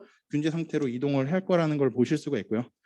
그 부분이 이제 인구 변동기 2에 해당하는 부분이었는데 제가 막 넘어갔습니다. 그래서 최종적으로 인구 구조 균제 상태는 67년에 들어온 새 코호트가 67년에 있었던 66년에 있었던 마지막 코호트가 다 죽는 시점인데 그렇다고 해갖고 이코노미컬리 이퀄리브리움에 그러니까 스테디 스테이트에 도달하냐 그거는 또 디시전 문제는 다른 문제이기 때문에 실제로 보시면은 좀 더 뒤에 도달하는 것을 보실 수가 있고요. 이제 캘리브레이션에 대해서 간단히 말씀드릴 텐데 인구 구조는 아까 말한 것처럼 통계청 걸로 그냥 쓰기 때문에 크게 뭐 더 이상 말씀 안 드리도록 하겠습니다. 그래서 중요한 게 뭐 이거는 이제 그 인구 분포를 넣으면은 이거를 갖다 넣겠다라는 거고 이건 앞에서 보셨던 그림이랑 거의 유사한 그림, 똑같은 그림이라고 이해를 하시면 되고요. 몇 가지 이제 중요한 파라미터들을 결정을 해야 되는데 기본적으로 모형에서 쓰는 어떤 외생 파라미터, 내생 파라미터들은 2017년 경제를 맞추도록 해놔서 이제 맞추도록 해놨고 외생 파라미터들은 전부 다 지역별 고용조사에서 갖고 와서 쓰고 있다라고 보시면 되고요.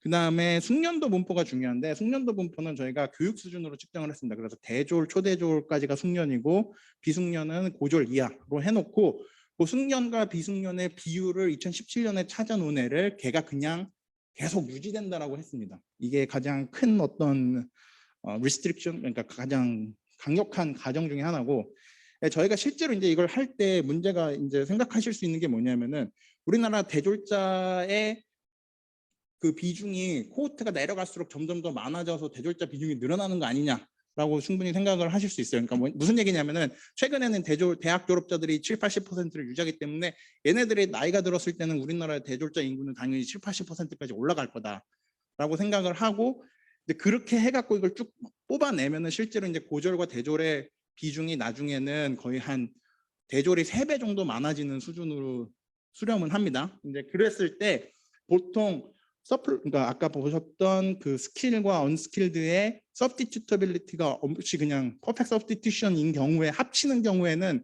그렇게 대졸자가 많아지는 게 유리해요. 그냥 에버리지 휴먼 캐피탈이 올라갔기 때문에 유리한 것처럼 생각을 하는데 저희처럼 이렇게 탄력성을 해놓으면은 문제가 뭐냐면은 언스킬드 워커도 필요한데 생산에서 필요한데 얘는 그냥 줄어드니까 나중에 스킬 프리미엄도 바뀌어 있어요. 그렇게도. 그러니까 그렇게 해서 저희가 스테디 스테이트만 계산을 해봤을 때도 바뀌어 있고 사실 또 한면의 측면에서는 대졸자가 그렇게 많아졌는데 지금과 같은 대졸자 섹터에 일하는 그 일자리를 유지할 수 있냐 요거를 생각했을 때는 레이버 디맨드 측면에서는 아닐 수도 있겠다. 그래서 저희가 어떻게 보면 좀 되게 스트릭트한 가정인데 레이버 디맨드가 지금과 같은 수준으로 유지가 되는 상황에서 외국인이 들어왔을 때 어떻게 된다라는 걸 보기 위한 거고 그럼 외국인은 왜 숙련으로 갈 수 있는데 그러면 걔네를 데리고 올 때부터 얘네는 자리를 만들어 놓고 온 거다라고 생각을 하고 지금 그런 가정 하에서 지금 이 작업을 하고 있다라고 좀 이해를 해주시면 좋을 것 같습니다.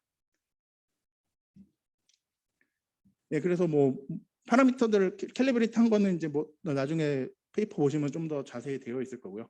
기준 경제 이거는 뭐 모델이 얼마나 잘 맞는지 때문에 이걸 보여드리는 거고 여기서 중요한 거는 이제 기준 경제는 2017년이고 고령화 경제는 이제 완전히 스테디 스테이트에 도달했을 때 이코노미 자체가 스테디 스테이트에 도달했을 때인데 보시면은 부양비가 일단은 거의 3배가 올라간 걸 보실 수 있고요. 총 생산은 아까 말씀드린 것처럼 40% 수준으로 떨어집니다. 1인당 생산이 한 83% 수준으로 떨어지고요. 보시면은 노동 1인당 유연 노동이랑 1인당 자본도 다 떨어지는데 이제 보시면은 그 비율이 거의 비슷하게 움직이긴 합니다. 근데 저 차이가 레이쇼로 치면은 좀 나타나서 이자율과 임금을 결정하는데 좀 큰 영향을 준다라고 보시면 되고 그래서 노동자본 비율이 오히려 올라가는 즉 자본이 더 많아지는 경제가 되고 그러다 보니까 이자율은 확 떨어지고 뭐 이런 기본적인 메커니즘이 있다라고 보시면 되고요. 요게 이제 트랜지션 패스입니다. 트랜지션 패스에서 총 생산이 떨어지는 거는 뭐 이렇게 크게 떨어지는 걸 보실 수 있고, 사실 이런 엑서사이즈에서 아까 보통 어떤 팔레스 이펙트를 보더라도 이거는 이 그림은 거의 안 바뀌고 거의 비슷하게 붙어져 갑니다. 그래서 큰 이펙트들은 없는데 1인당 생산을 보시면 재밌는 게 밑으로 한참 떨어졌다가 다시 올라가는 패턴을 보이는데 저게 부양률 그림이랑 정확하게 대칭이 됩니다. 부양률 그림은 저기 있는 실질 임금이나 노동자본 비율의 그림과 유사한 형태였거든요.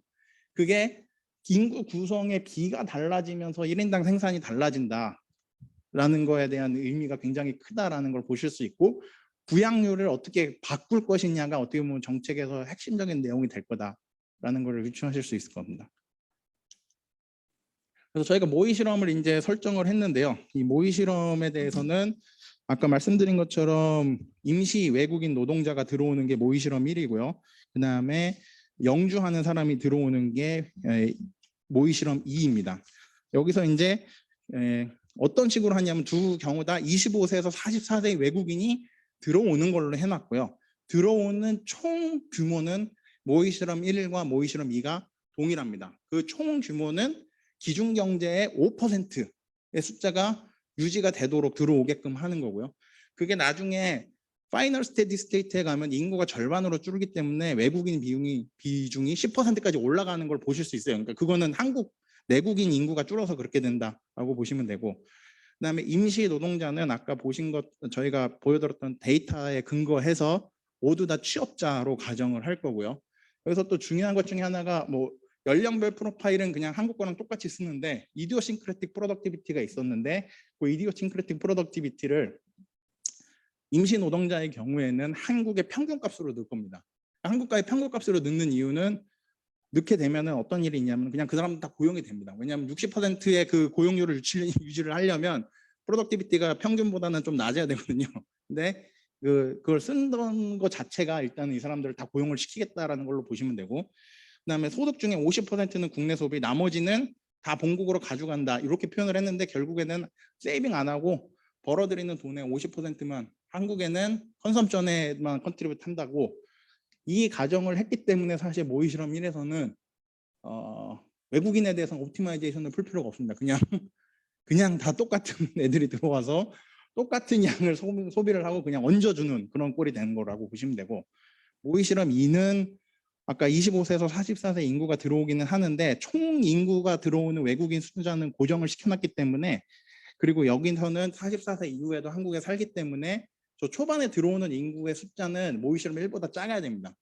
작아야 되고 그 작은 그러니까 최종 준재 상태에서 그 숫자를 맞추게끔 0.08로 25세에서 44세 인구는 들어오고 뒤에 이제 평생을 살면서 누적된 인구가 5가 되게끔 만들었다라고 이해를 해주시면 되고요. 여기서는 아까 말씀드렸다시피 디시전의 모든 디시전들이 대부분 다 내국인과 유사하기 때문에 사실 늘린 건데 모든 디시전은 그냥 원래 있었던 내국인의 디시전은 그대로 따라가는 걸로 문제를 풀었다라고 이해해 주시면 됩니다. 그래서 이제 중요한 거는 외국인이 들어왔을 때 인구 분포가 어떻게 되는지인데요. 총인구를 보시면은 외국인이 들어오기 때문에 올라갑니다. 파이널 스테디 스테이트에서도 올라가고 초반에 앞부분에서도 올라가 있고, 근데 퍼머넌트랑 템포럴리의 차이를 보시면은 템포럴리는 일시적으로 있는 사람은 전체 25세에서 44세가 5만큼 계속 들어오기 때문에 저렇게 된 거고, 저기 영주하는 사람들은 뒤에까지 다 사는 사람들의 숫자가 같아야 되기 때문에 초반에 많이 들어오면은 뒤에 누적돼 있는 사람들의 숫자가 너무 커져서 많이 못 들어옵니다. 그래서 그걸 고려를 하시면 되고, 파이널 스테디 스테이트에 가면은 어차피 인구 분포에 들어오는 총 숫자는 똑같아지는 걸 보실 수가 있고요. 그다음에 끝에 있는 다 연령 분포부터 보시면은 사실 이제 이게 마지막 파이널 스테디 스테이 연령별 인구 구성비라고 보시면 되는데, 파란색 선이 임시고 초록색 선이 그 영주입니다. 보시면은 25세에서 44세까지 일정한 비율이 들어오게끔 되어 있는 게 임시고요. 25세에서 44세까지 들어와서 평생을 살고 있는 모습을 보여주는 게 이 초록색 그림이라고 보시면 되는데, 기준 경제와의 차이가 되는 면적이 숫자가 5로 그 임시랑 퍼머넌트가 똑같이 되어 있다라고 이해를 하시면 됩니다. 그다음에 제일 중요한 건 아까 말씀드렸다시피 부양비인데요. 이 빨간색 선이 기준 경제, 기준 경로에서의 부양비의 패스라고 보시면 파란색 선은 임시입니다. 보시는 바와 같이 25세에서 44세는 들어왔다가 나가버리기 때문에 부양률이 굉장히 낮아져요. 저게 갖고 있는 의미가 아까 말씀드렸지만 캐피털이랑 레이버에 대해서 주는 영향이 굉장히 달라진다라는 걸 보실 수 있고, 반면에 저 초록색 영주하는 경우에는 별반 차이가 없고 오히려 뒤에 가면은 부양비가 좀 더 올라갑니다. 그러니까 오히려 이 사람들이 평생 살고 있으면 부양비 측면에서는 뭐 어드밴티지가 없다라고 보시면 될 것 같습니다. 그래서 여기 이제 균제 상태 모의 실험 1 이런 것들을 쭉 비교를 했는데 여기서 많은 숫자를 보실 필요는 없이 마지막에 여기서 1인당 생산만 보시면은 모의 실험 1, 2에서는 그러니까 모의 실험 1 임시로 하는 사람들은 기준 경제 아까 고령화 경제보다 균제 상태가 좀 더 개선이 됩니다. 그리고 이게 스킬드가 들어오든 언스킬드가 들어오든 개선이 된다. 근데 스킬드가 들어올 때가 훨씬 더 크게 개선이 된다라고 보시면 되고, 이 개선이 되는 이유는 부양률이 굉장히 개선이 됐기 때문이라고 보시면 되고요. 그래서 한 가지 특징이 여기 총 자본이 보면 둘 다 늘어납니다. 근데 총 자본이 외국인이 저축을 안 하는데도 늘어나는 게 여기의 특징이고요. 이게 늘어난 이유는 아까 이자율이 여기가 더 높아집니다. 그래서 내국인들이 저축할 유인이 생기고 있는 거죠. 결국에는 이 여기서 나오는 총자본에 대한 증가는 일종의 제너럴 리킬링 이펙트로 이해를 하시면은 될 것 같고요. 요 패스를 이제 보시면은 총생산은 이제 조금 높아진 걸 보실 수가 있고요. 1인당 유효 노동력당을 보시면은 빨간색 선이 제일 그러니까 그 외국인이 없는 기준 경로인데 그거에 비해서 상당히 개선되는 것을 보실 수 있습니다. 특히 스킬드 워커가 들어오면은 그래도 한 거의 10%포인트에 육박하는 수준으로 제일 낮은 수준에서도 1인당 생산의 감소를 한 5% 정도 그러니까 개선시키는 효과를 충분히 보실 수가 있고요. 언스킬드는 조금 그러니까 거의 크게 이제 개선은 못 시킨다라고 보시면 될 것 같습니다. 그다음에 두 번째는 그러니까 영주 하는 경우인데요. 보시면은 1인당 생산 같은 경우에 좀 재밌는 게 스킬드랑 언스킬드에 따라서 완전히 다르게 나타납니다. 그래서 스킬드가 들어오면은 1인당 생산이 2.8% 높아지는데 언스킬드는 1인당 생산이 오히려 떨어집니다. 이게 평생 살면서 결국에는 스킬 레벨이 낮은 사람들이 들어와서 그다음에 이 사람들 우리나라에 그리고 안 그래도 스킬 레벨이 충분히 있는 상태에서 이 사람들이 들어와서 우리한테 컨트리뷰트 하는 게 굉장히 적어진다라는 의미로 보시면 될 것 같고요. 이행 경로 이 트랜지션 패스를 봐도 보시면은 1인당 생산 그림을 보시면은 이제 두 패스가 굉장히 다르게 나타나고 오히려 외국인이 들어오지 않는 패스가 딱 스킬드 언스킬드 사이에 들어가게 됩니다. 이렇게 되는 걸 보시면은 일단 스킬드 언스킬드의 차이도 중요하고 언스킬드 그다음에 영주냐 임시냐도 중요하게 됩니다. 나중에 스테디 스테이트 숫자들을 한번 그러니까 최종적으로 정리하는 마지막 슬라이드에서 보여줄 텐데 영주가 임시보다는 1인당 생산의 숫자들이 낮게 나옵니다. 그래서 이제 여기서 얻을 수 있는 함의는 임시냐 영주냐, 그러니까 우리가 지금 대부분 다 임시로 노동자들을 받아들이고 있는 상황에서 앞으로 장기적으로 영주를 유도하겠다라는 정책을 핀다라는 그 논의가 있었는데 그거를 저희가 풀어놓은 모형을 봤을 때는 이게 과연 우리한테 1인당 생산 측면에서 유리한 건가라는 것을 봤을 때 아닐 수도 있다는 거고, 유리하게 만들려면은 그 중에서도 스킬드를 좀 받아들여야 된다라는 걸로 보시면 될 것 같고요. 그다음에 스킬드랑 언스킬드랑에서 저 효과는 사실은 이미 우리나라가 스킬드보다는 언스킬드가 많은 상태에서 추가적으로 들어오는 사람들이 어떤 효과를 주는지 이런 것들에 대한 얘기들을 보실 수 있었습니다. 그래서 이제 뭐 시간도 거의 다 돼서 이제 결론적으로 정리를 해서 말씀을 드리면 저희가 했던 이 모형을 통해서 이제 보여드린 거고요. 저희가 굳이 이 모형을 썼던 가장 큰 이유는 사실 저런 어떤 경제적인 인바이러먼트들이 바뀌었을 때 사람들의 디시장이 바뀌는 걸 다 고려하기 위해서 스트럭처 모델을 썼다라고 이해를 해주시면 되고, 실제 그걸로 나타나는 효과들이 상당히 크다. 그 다음에 또 하나는 제너럴 이퀄리브리움 이펙트로 나타나는 것도 크고, 스킬드, 언스킬드, 그 다음에 영주냐 임시냐에 따라서도 굉장히 달라진다라는 것을 하나 보여드리는 거라고 이해를 하시면 되고요. 거기서 최종적으로 보시면은 표를 보시면 되는데, 이행 경로 중 최저랑 준재 상태에서 이행 경로 중 최저는 아까 그림상에서 제일 밑에 떨어지는 숫자들을 적어 놓은 겁니다. 보시면 임시로 왔을 때가 그래도 좀 더 영주보다는 좋은 쪽으로 움직이고 있다라는 걸 보실 수 있고요. 스킬이냐 언스킬이냐의 디멘전에서는 스킬을 받아들이는 게 좀 더 1인당 생산 측면에서는 개선이 된다라는 걸 저희가 했던 결과로 보여드릴 수 있습니다.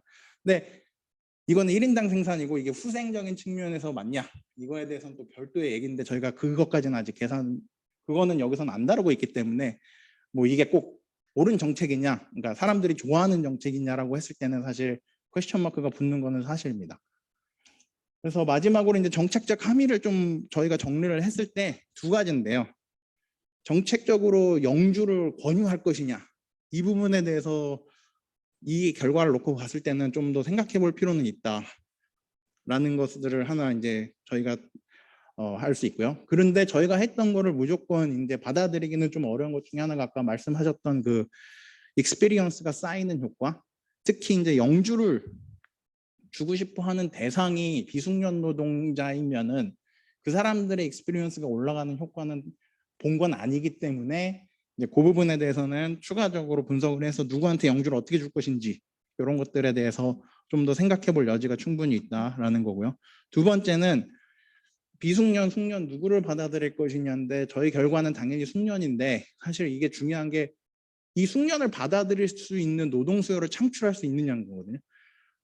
우리나라도 지금 대졸자들 취업이 낮아지는 상황에서 대졸자가 충분히 지금 원래 있었던 그 스킬드 워커 섹터에서 일하지 못하는 상황에서 외국인을 받아들이는 게 과연 의미가 있는 건지. 어차피 우리나라 대졸자들도 저렇게 되면은 이름은 대졸자지만 언스킬드 워커 섹터에서 일하는, 아까 처음에 봤던 비전문 인력과 똑같은 일이 될 텐데 그런 부분들을 생각을 하면 사실 그냥 어카운팅으로 해가지고 대졸자 많아지니까 앞으로 우리나라가 인적 자본이 높아서 1인당 생산이 떨어지는 걸 막을 수 있을 거야. 이 논리는 사실은 수요를 완전히 셧다운하는 거라서 꼭 되지는 않을 수 있다라는 것들을 이제 좀 강조를 하고 있습니다. 예, 이상으로 제 발표를 마치겠습니다. 뭐 추가적으로 질문 있으신 분들은 자유롭게 해주시면 감사하겠습니다.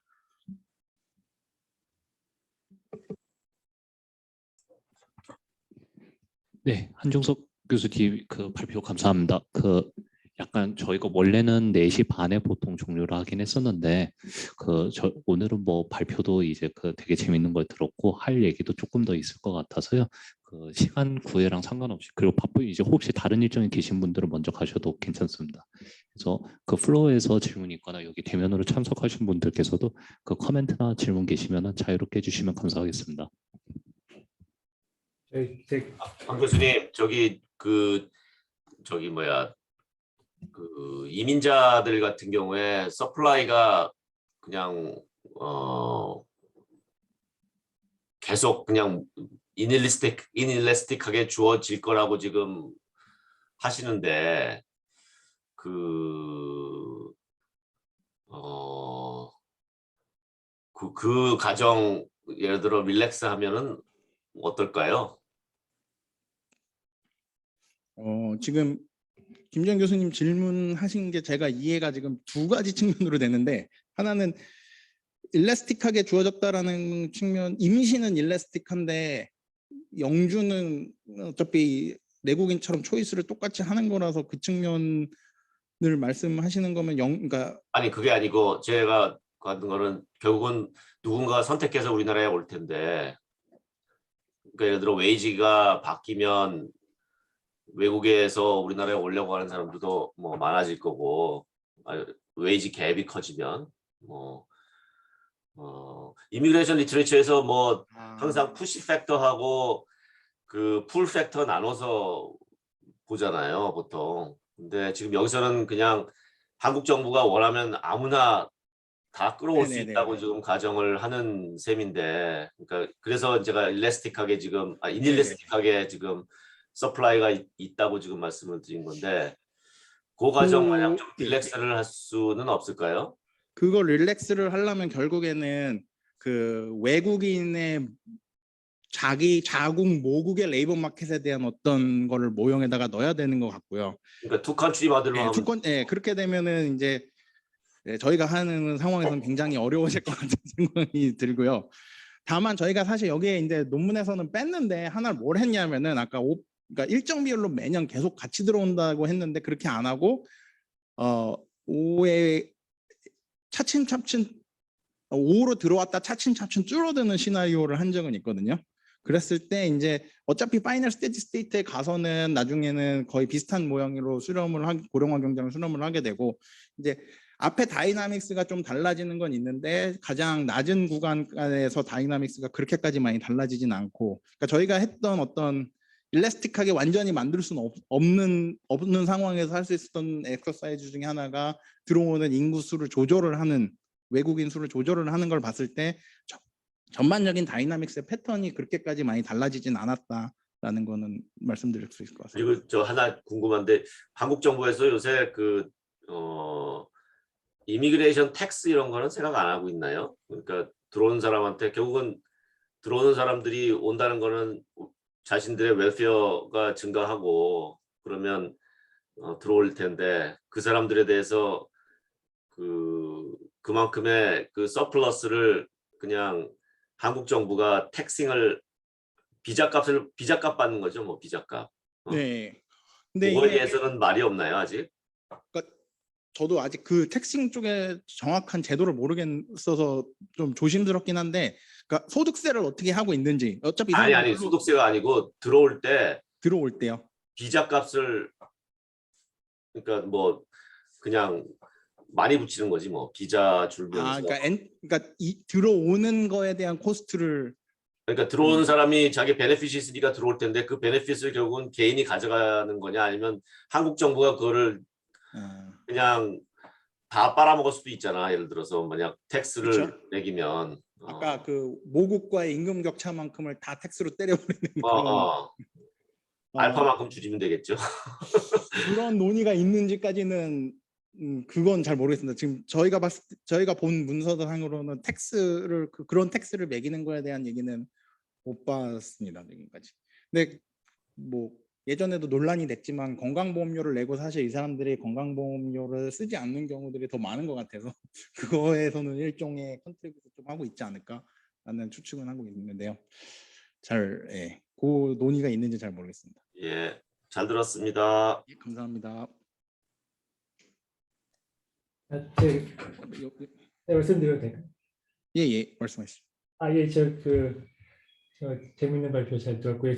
제가 두 가지 말씀드리고 싶은데, 첫 번째 아까 그 단기와 장기 비교하는 게 이제 흥미롭긴 한데, 지금 말씀하신 대로 이제 러닝 바이 두잉이 없기 때문에 이제 바이어스가 생길 수 있고, 또 다른 거는 방금 말씀하신 거 관련 있는 건데, 그 픽스 코스트가 분명 있잖아요. 나라를 바꿀 때. 근데 그런 것도 이제 점점 픽스 코스트가 있을 텐데, 단기 같은 경우에는 그거를 지불하고 잠깐만 있다 가는 거여서 훨씬 더 코스트리 할 텐데, 이제 그런 측면도 감안을 하면 훨씬 더 장기에 더 페버러블하게 가지 않을까, 이런 생각이 그냥 들었고요. 그 두 번째는 이제 여기서 고려 안 하신 건데, 이제 그 불법인 이게 이제 되게 중요한 건데, 불법 체류가 중요한 문제인데, 그거를 이런 프레임워크에서도 쉽게 할 수 있을 것 같아서 그거 고려를 해보셨는지. 왜냐하면 예를 들어 인포멀 이코노미 요즘 많이 하는데, 이제 인포멀 이코노미에서 다루는 것처럼 불법 이민도 다룰 수 있을 것 같거든요. 이제 텍스 안 내고 소셜 시큐리티 안 받고 막 이런 식으로. 그래서 그거 혹시 고려해 보셨는지 궁금합니다. 아까 말씀해 주셨 첫 번째 그 LBD가 러닝 바이 두잉이 없는 부분은 이제 저희도 좀 고민을 더 해야 될 것 같고요. 픽스드 코스트를 반영하는 방법을 이제 아까 김진영 교수님처럼 텍스를 하는 방법이 있을 수 있는데, 아까 염 교수님 말씀 중에 픽스드 코스트가 더 단기에서 클 수 있다라고 하신 부분에 제가 봤을 때는 이제 데이터상으로는 그 픽스드 코스트의 상당 부분이 주거비가 될 가능성이 있는데, 이제 그 부분은 비전문 취업은 주거비를 해결을 해주고 있는 거고, 그 다음에 사실 이제 그 텍스를 주거비 기숙사 사용료를 많이 붙여서 받으면은 이제 그 받는 방식으로도 뭐 할 수 있다라고 생각. 그 픽스 코스트를 높이는 방법으로 오히려 할 수는 있는 것 같은데, 지금 픽스 코스트가 높아서 안 들어오는지에 대해서는 좀 생각이 필요할 것 같고요. 그다음에 불법 이민자는 모형에다가 만약에 넣는다 그러면은 사실 여기서는 텍스가 없기 때문에 구분할 수 있는 방법은 오히려 일종의 웨이지를 더 낮게 주는 뭐 이런 걸로 생각을 해야 되는 건지는 잘 모르겠는데, 이제 그 사람들을 모형화하기 위해서는 좀 저희가 데이터를 더, 이게 뭐 오피셜한 데이터들은 아니겠지만 좀 찾아보고 그 사람들을 반영하는 거는 좀 더 생각을 해봐야 될 것 같습니다. 이제 저희가 여기서는 지금 못 하고 있습니다. 저도 질문드려도 되나요? 저도 한 말씀 드리고 싶은데요. 그 기존에 너무 좋은 말씀들을 다른 분들께서 많이 해주셨는데, 근데 이게 지금 연구 결과 특히 이제 정부 정책 쪽에 이제 조언을 하기 위해서 하는 건데, 제가 느끼기에는 굉장히 그 영주 쪽으로 갔을 때 베니핏이 될 수 있는 것들이 지금 아까 뭐 생산성 이제 정주에 따른 생산성 증가라든가 뭐 출산율도 그렇고 이런 것들이 영주 쪽으로 갔을 때 베니핏이 많이 빠져 있어서 이걸 기반으로 영주보다 임시가 좋다라고 말하는 게 굉장히 위험한 얘기 아닌가라는 생각이 드는데, 특히 러닝 바이 두잉 같은 경우에도 영주를 할 수 있는 기회가 있다라고 했을 때 훨씬 인센티브가 강할 수 있고 더 빠르게 러닝 바이 두잉이 일어날 수도 있고, 그리고 출산 같은 경우에도 임시보다 영주가 가능하다는 인센티브가 있을 때 출산도 외국인들이 더 많이 할 수도 있고, 그리고 유입되는 노동자들의 구성에 있어서도 영주가 가능할 때 훨씬 고급 인력이라든가 한국이 원하는 인력들이 들어올 가능성이 높은데, 이런 이제 정책의 유인 효과라든가 이런 것들이 대부분이 영주에 더 이제 좋을 수 있는 것들이 많이 대부분 빠져 있어 갖고 좀 위험하지 않을까 하는 생각이 좀 들긴 합니다. 예, 김 교수님 말씀하신 게 사실은 굉장히 중요한 포인트고, 저희도 그렇기 때문에 사실 이제 막 정책적 함의를 그러니까 경제학적으로 이렇게 하면 재밌는 결과가 있다라는 수준에서 마무리를 지으려고 좀 노력을 하고 있는 상황이고요. 근데 지금 그 영주를 했을 때는 진짜 베너핏이 있는, 경제적인 측면에서 베너핏이 오히려 더 클 수가 있을 거라고도 생각이 충분히 듭니다. 아까 말씀하셨던 것처럼 뭐 셀렉션 문제가 더 강하게 작용할 수도 있고 더 좋은 사람이 들어올 수도 있고, 근데 또 한편으로 소셜 코스트 측면에서 보면은 그 사람들이 한국에 동화해서 사는 거에 대해서 나오는 코스트, 이거를 반영하지 못하는 것도 조금 문제가 있고, 실제 그 정책에서도 그 사람들의 영주를 유도하기 위해서 뭐 교육을 더 해준다든지 아니면은 뭐 그러니까 그 사람들의 사회에 섞여 들어갈 수 있는 뭘 해야 된다라는 얘기도 동시에 나오거든요. 그 얘기는 그 사람들이 들어와서 영주를 하는 과정에서 나오는 사회적 비용도 있다라는 거라서 그거를 또 감안을 또 해야 되는 부분이 있는데, 저희가 이제 아직 그런 것까지는 좀 못해서 지금 말씀하신 대로 이거를 강하게 주장하기는 좀 어려울 것 같고, 네, 뭐 이런 효과가 있으니까 고려를 해라라는 수준으로 지금 톤다운을 좀 해야 되지 않을까라는 생각은 하고 있습니다.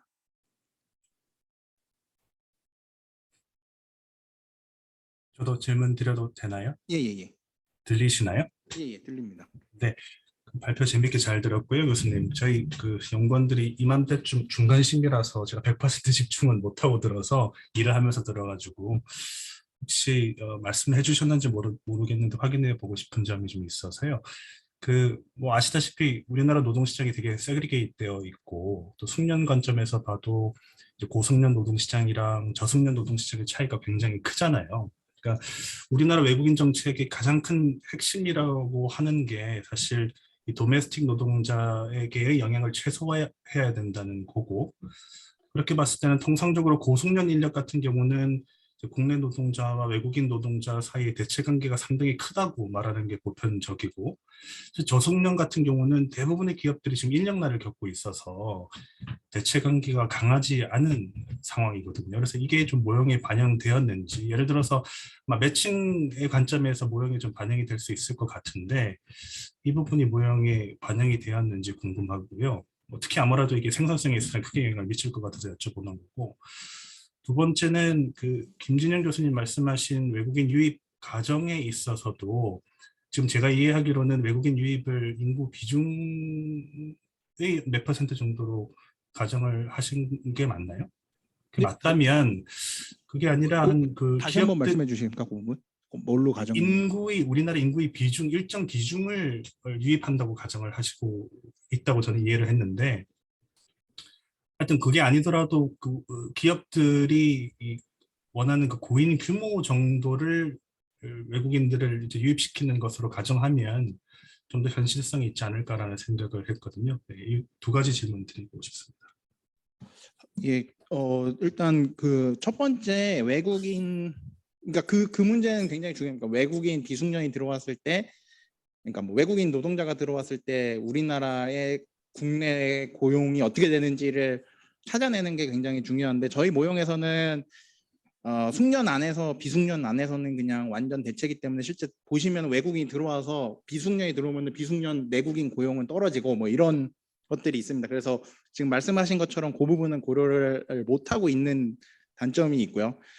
그 이종관 박사님이 예전에 했던 그 실증 분석 결과를 보니까 전체적인 고용률에는 영향이 크지 않은데 비숙련 노동, 비전문 인력이 들어와서 한국의 비숙련 노동의 고용률이 떨어지는 특정 지역들이 있다라는 얘기는 했었거든요. 그래서 이제 아직 뭐 근데 이게 사실 이게 되게 어려운 게 그 이종환 박사님도 그렇게 얘기를 하지만 데이터가 많지가 않다 보니까 이게 정확하게 이걸 대체해 갖고 이게 네거티브한 이펙트가 큰지 아닌지를 잘 잡아내지는 못하고 있어서 이제 그 부분에 대해서 실증적으로는 좀 어려운 부분이 있는 것 같고, 저희가 모형에서는 그냥 그 부분은 구체적으로 그 돼 있는 게 아니라고 말씀을 드리고요.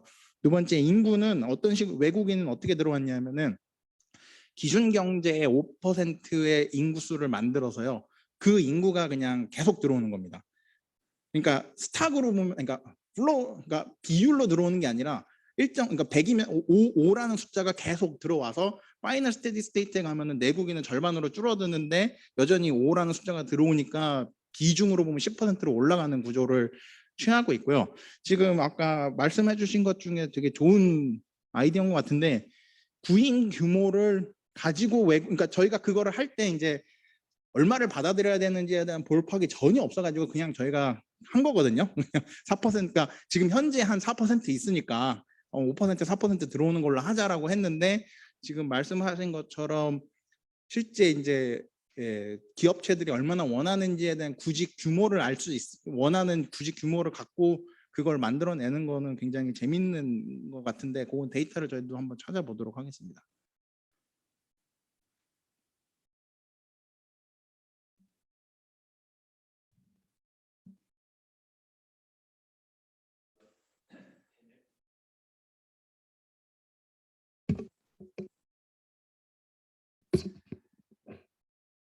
네, 저희가 질문을 조금 더 받을 수 있을 것 같은데요. 그 양해 말씀을 좀 구하자면은 대면에 계신 분들은 식사하시면서 신나게 그 말씀 나누실 수 있을 것 같아서요. 그 먼저 줌에 이제 계신 분들께서 혹시 못다 하신 말씀이 계시거나 그 질문이 좀 남아 계시면은 한두 개 정도 더 이제 그 말씀 나눠보고 오늘 포럼은 이제 그 정리해도 괜찮을 것 같습니다. 혹시 줌에서 더 질문이나 코멘트 계신가요?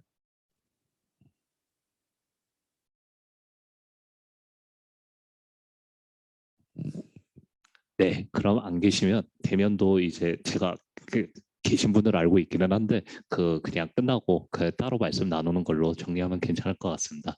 오늘 바쁘신 와중에 이렇게 포럼 참석해 주셔서 다시 한번 진심으로 감사하다는 말씀 드리고요. 오늘 대면 비대면 하이브리드로 진행을 하는데 저도 이 신문물에 익숙치 않다 보니까 좀 진행에 좀 매끄럽지 못한 부분이 있었던 것 같습니다. 그 점에 대해서는 전적으로 오거나이저의 책임이니 진심으로 죄송하다는 말씀 드립니다. 그 다음 달에도 이런 식으로 대면 비대면 하이브리드 진행을 할 건데요. 다음 달에는 그 러닝 바잉 투잉을 해서 그 이제 조금 더 이제 매끄러운 진행을 할 수 있도록 하겠습니다. 다음 달에는 지금 줌에 계신 이승희 박사님께서 그 인터내셔널 모빌리티 관련한 데 주제를 발표해 주실 건데요. 드래프트는 아직 그 홈페이지 이제 이승희 박사님 홈페이지에도 아직 제가 안 올라와 있는 걸로 알고 있습니다. 그 드래프트를 이승희 박사님께 받는 대로 바로 공유를 해드릴 테니까 확인해 보시고 관심 갖고 계신 분들은 포럼 위원분들과 이제 그 다른 발표자분들 포함을 해서 많은 참석해 주시면 감사하겠습니다. 그러면 즐거운 금요일 이제 한국 시간 기준으로 즐거운 금요일 저녁 되시고요. 그때 다들 건강하시고 다음 달에 또 뵐 수 있도록 하겠습니다. 감사합니다. 감사합니다. 네, 수고하셨습니다. 수고하셨습니다. 입니다. 저녁 맛있게들 드세요. 저기 그 세종시에 계신 분들. 네, 다음에 뵙겠습니다. 네, 그리고 연구원에 계신 분들은 이제 저희가 인원을 많이 올려서요. 혹시 그 생각 있으시면 김희훈 박사님 그 같이 저녁 식사 하셔도 괜찮을 것 같습니다. 일정이 저는 다음에 같이 하겠습니다. 네, 약속이 있어서요. 네. 네.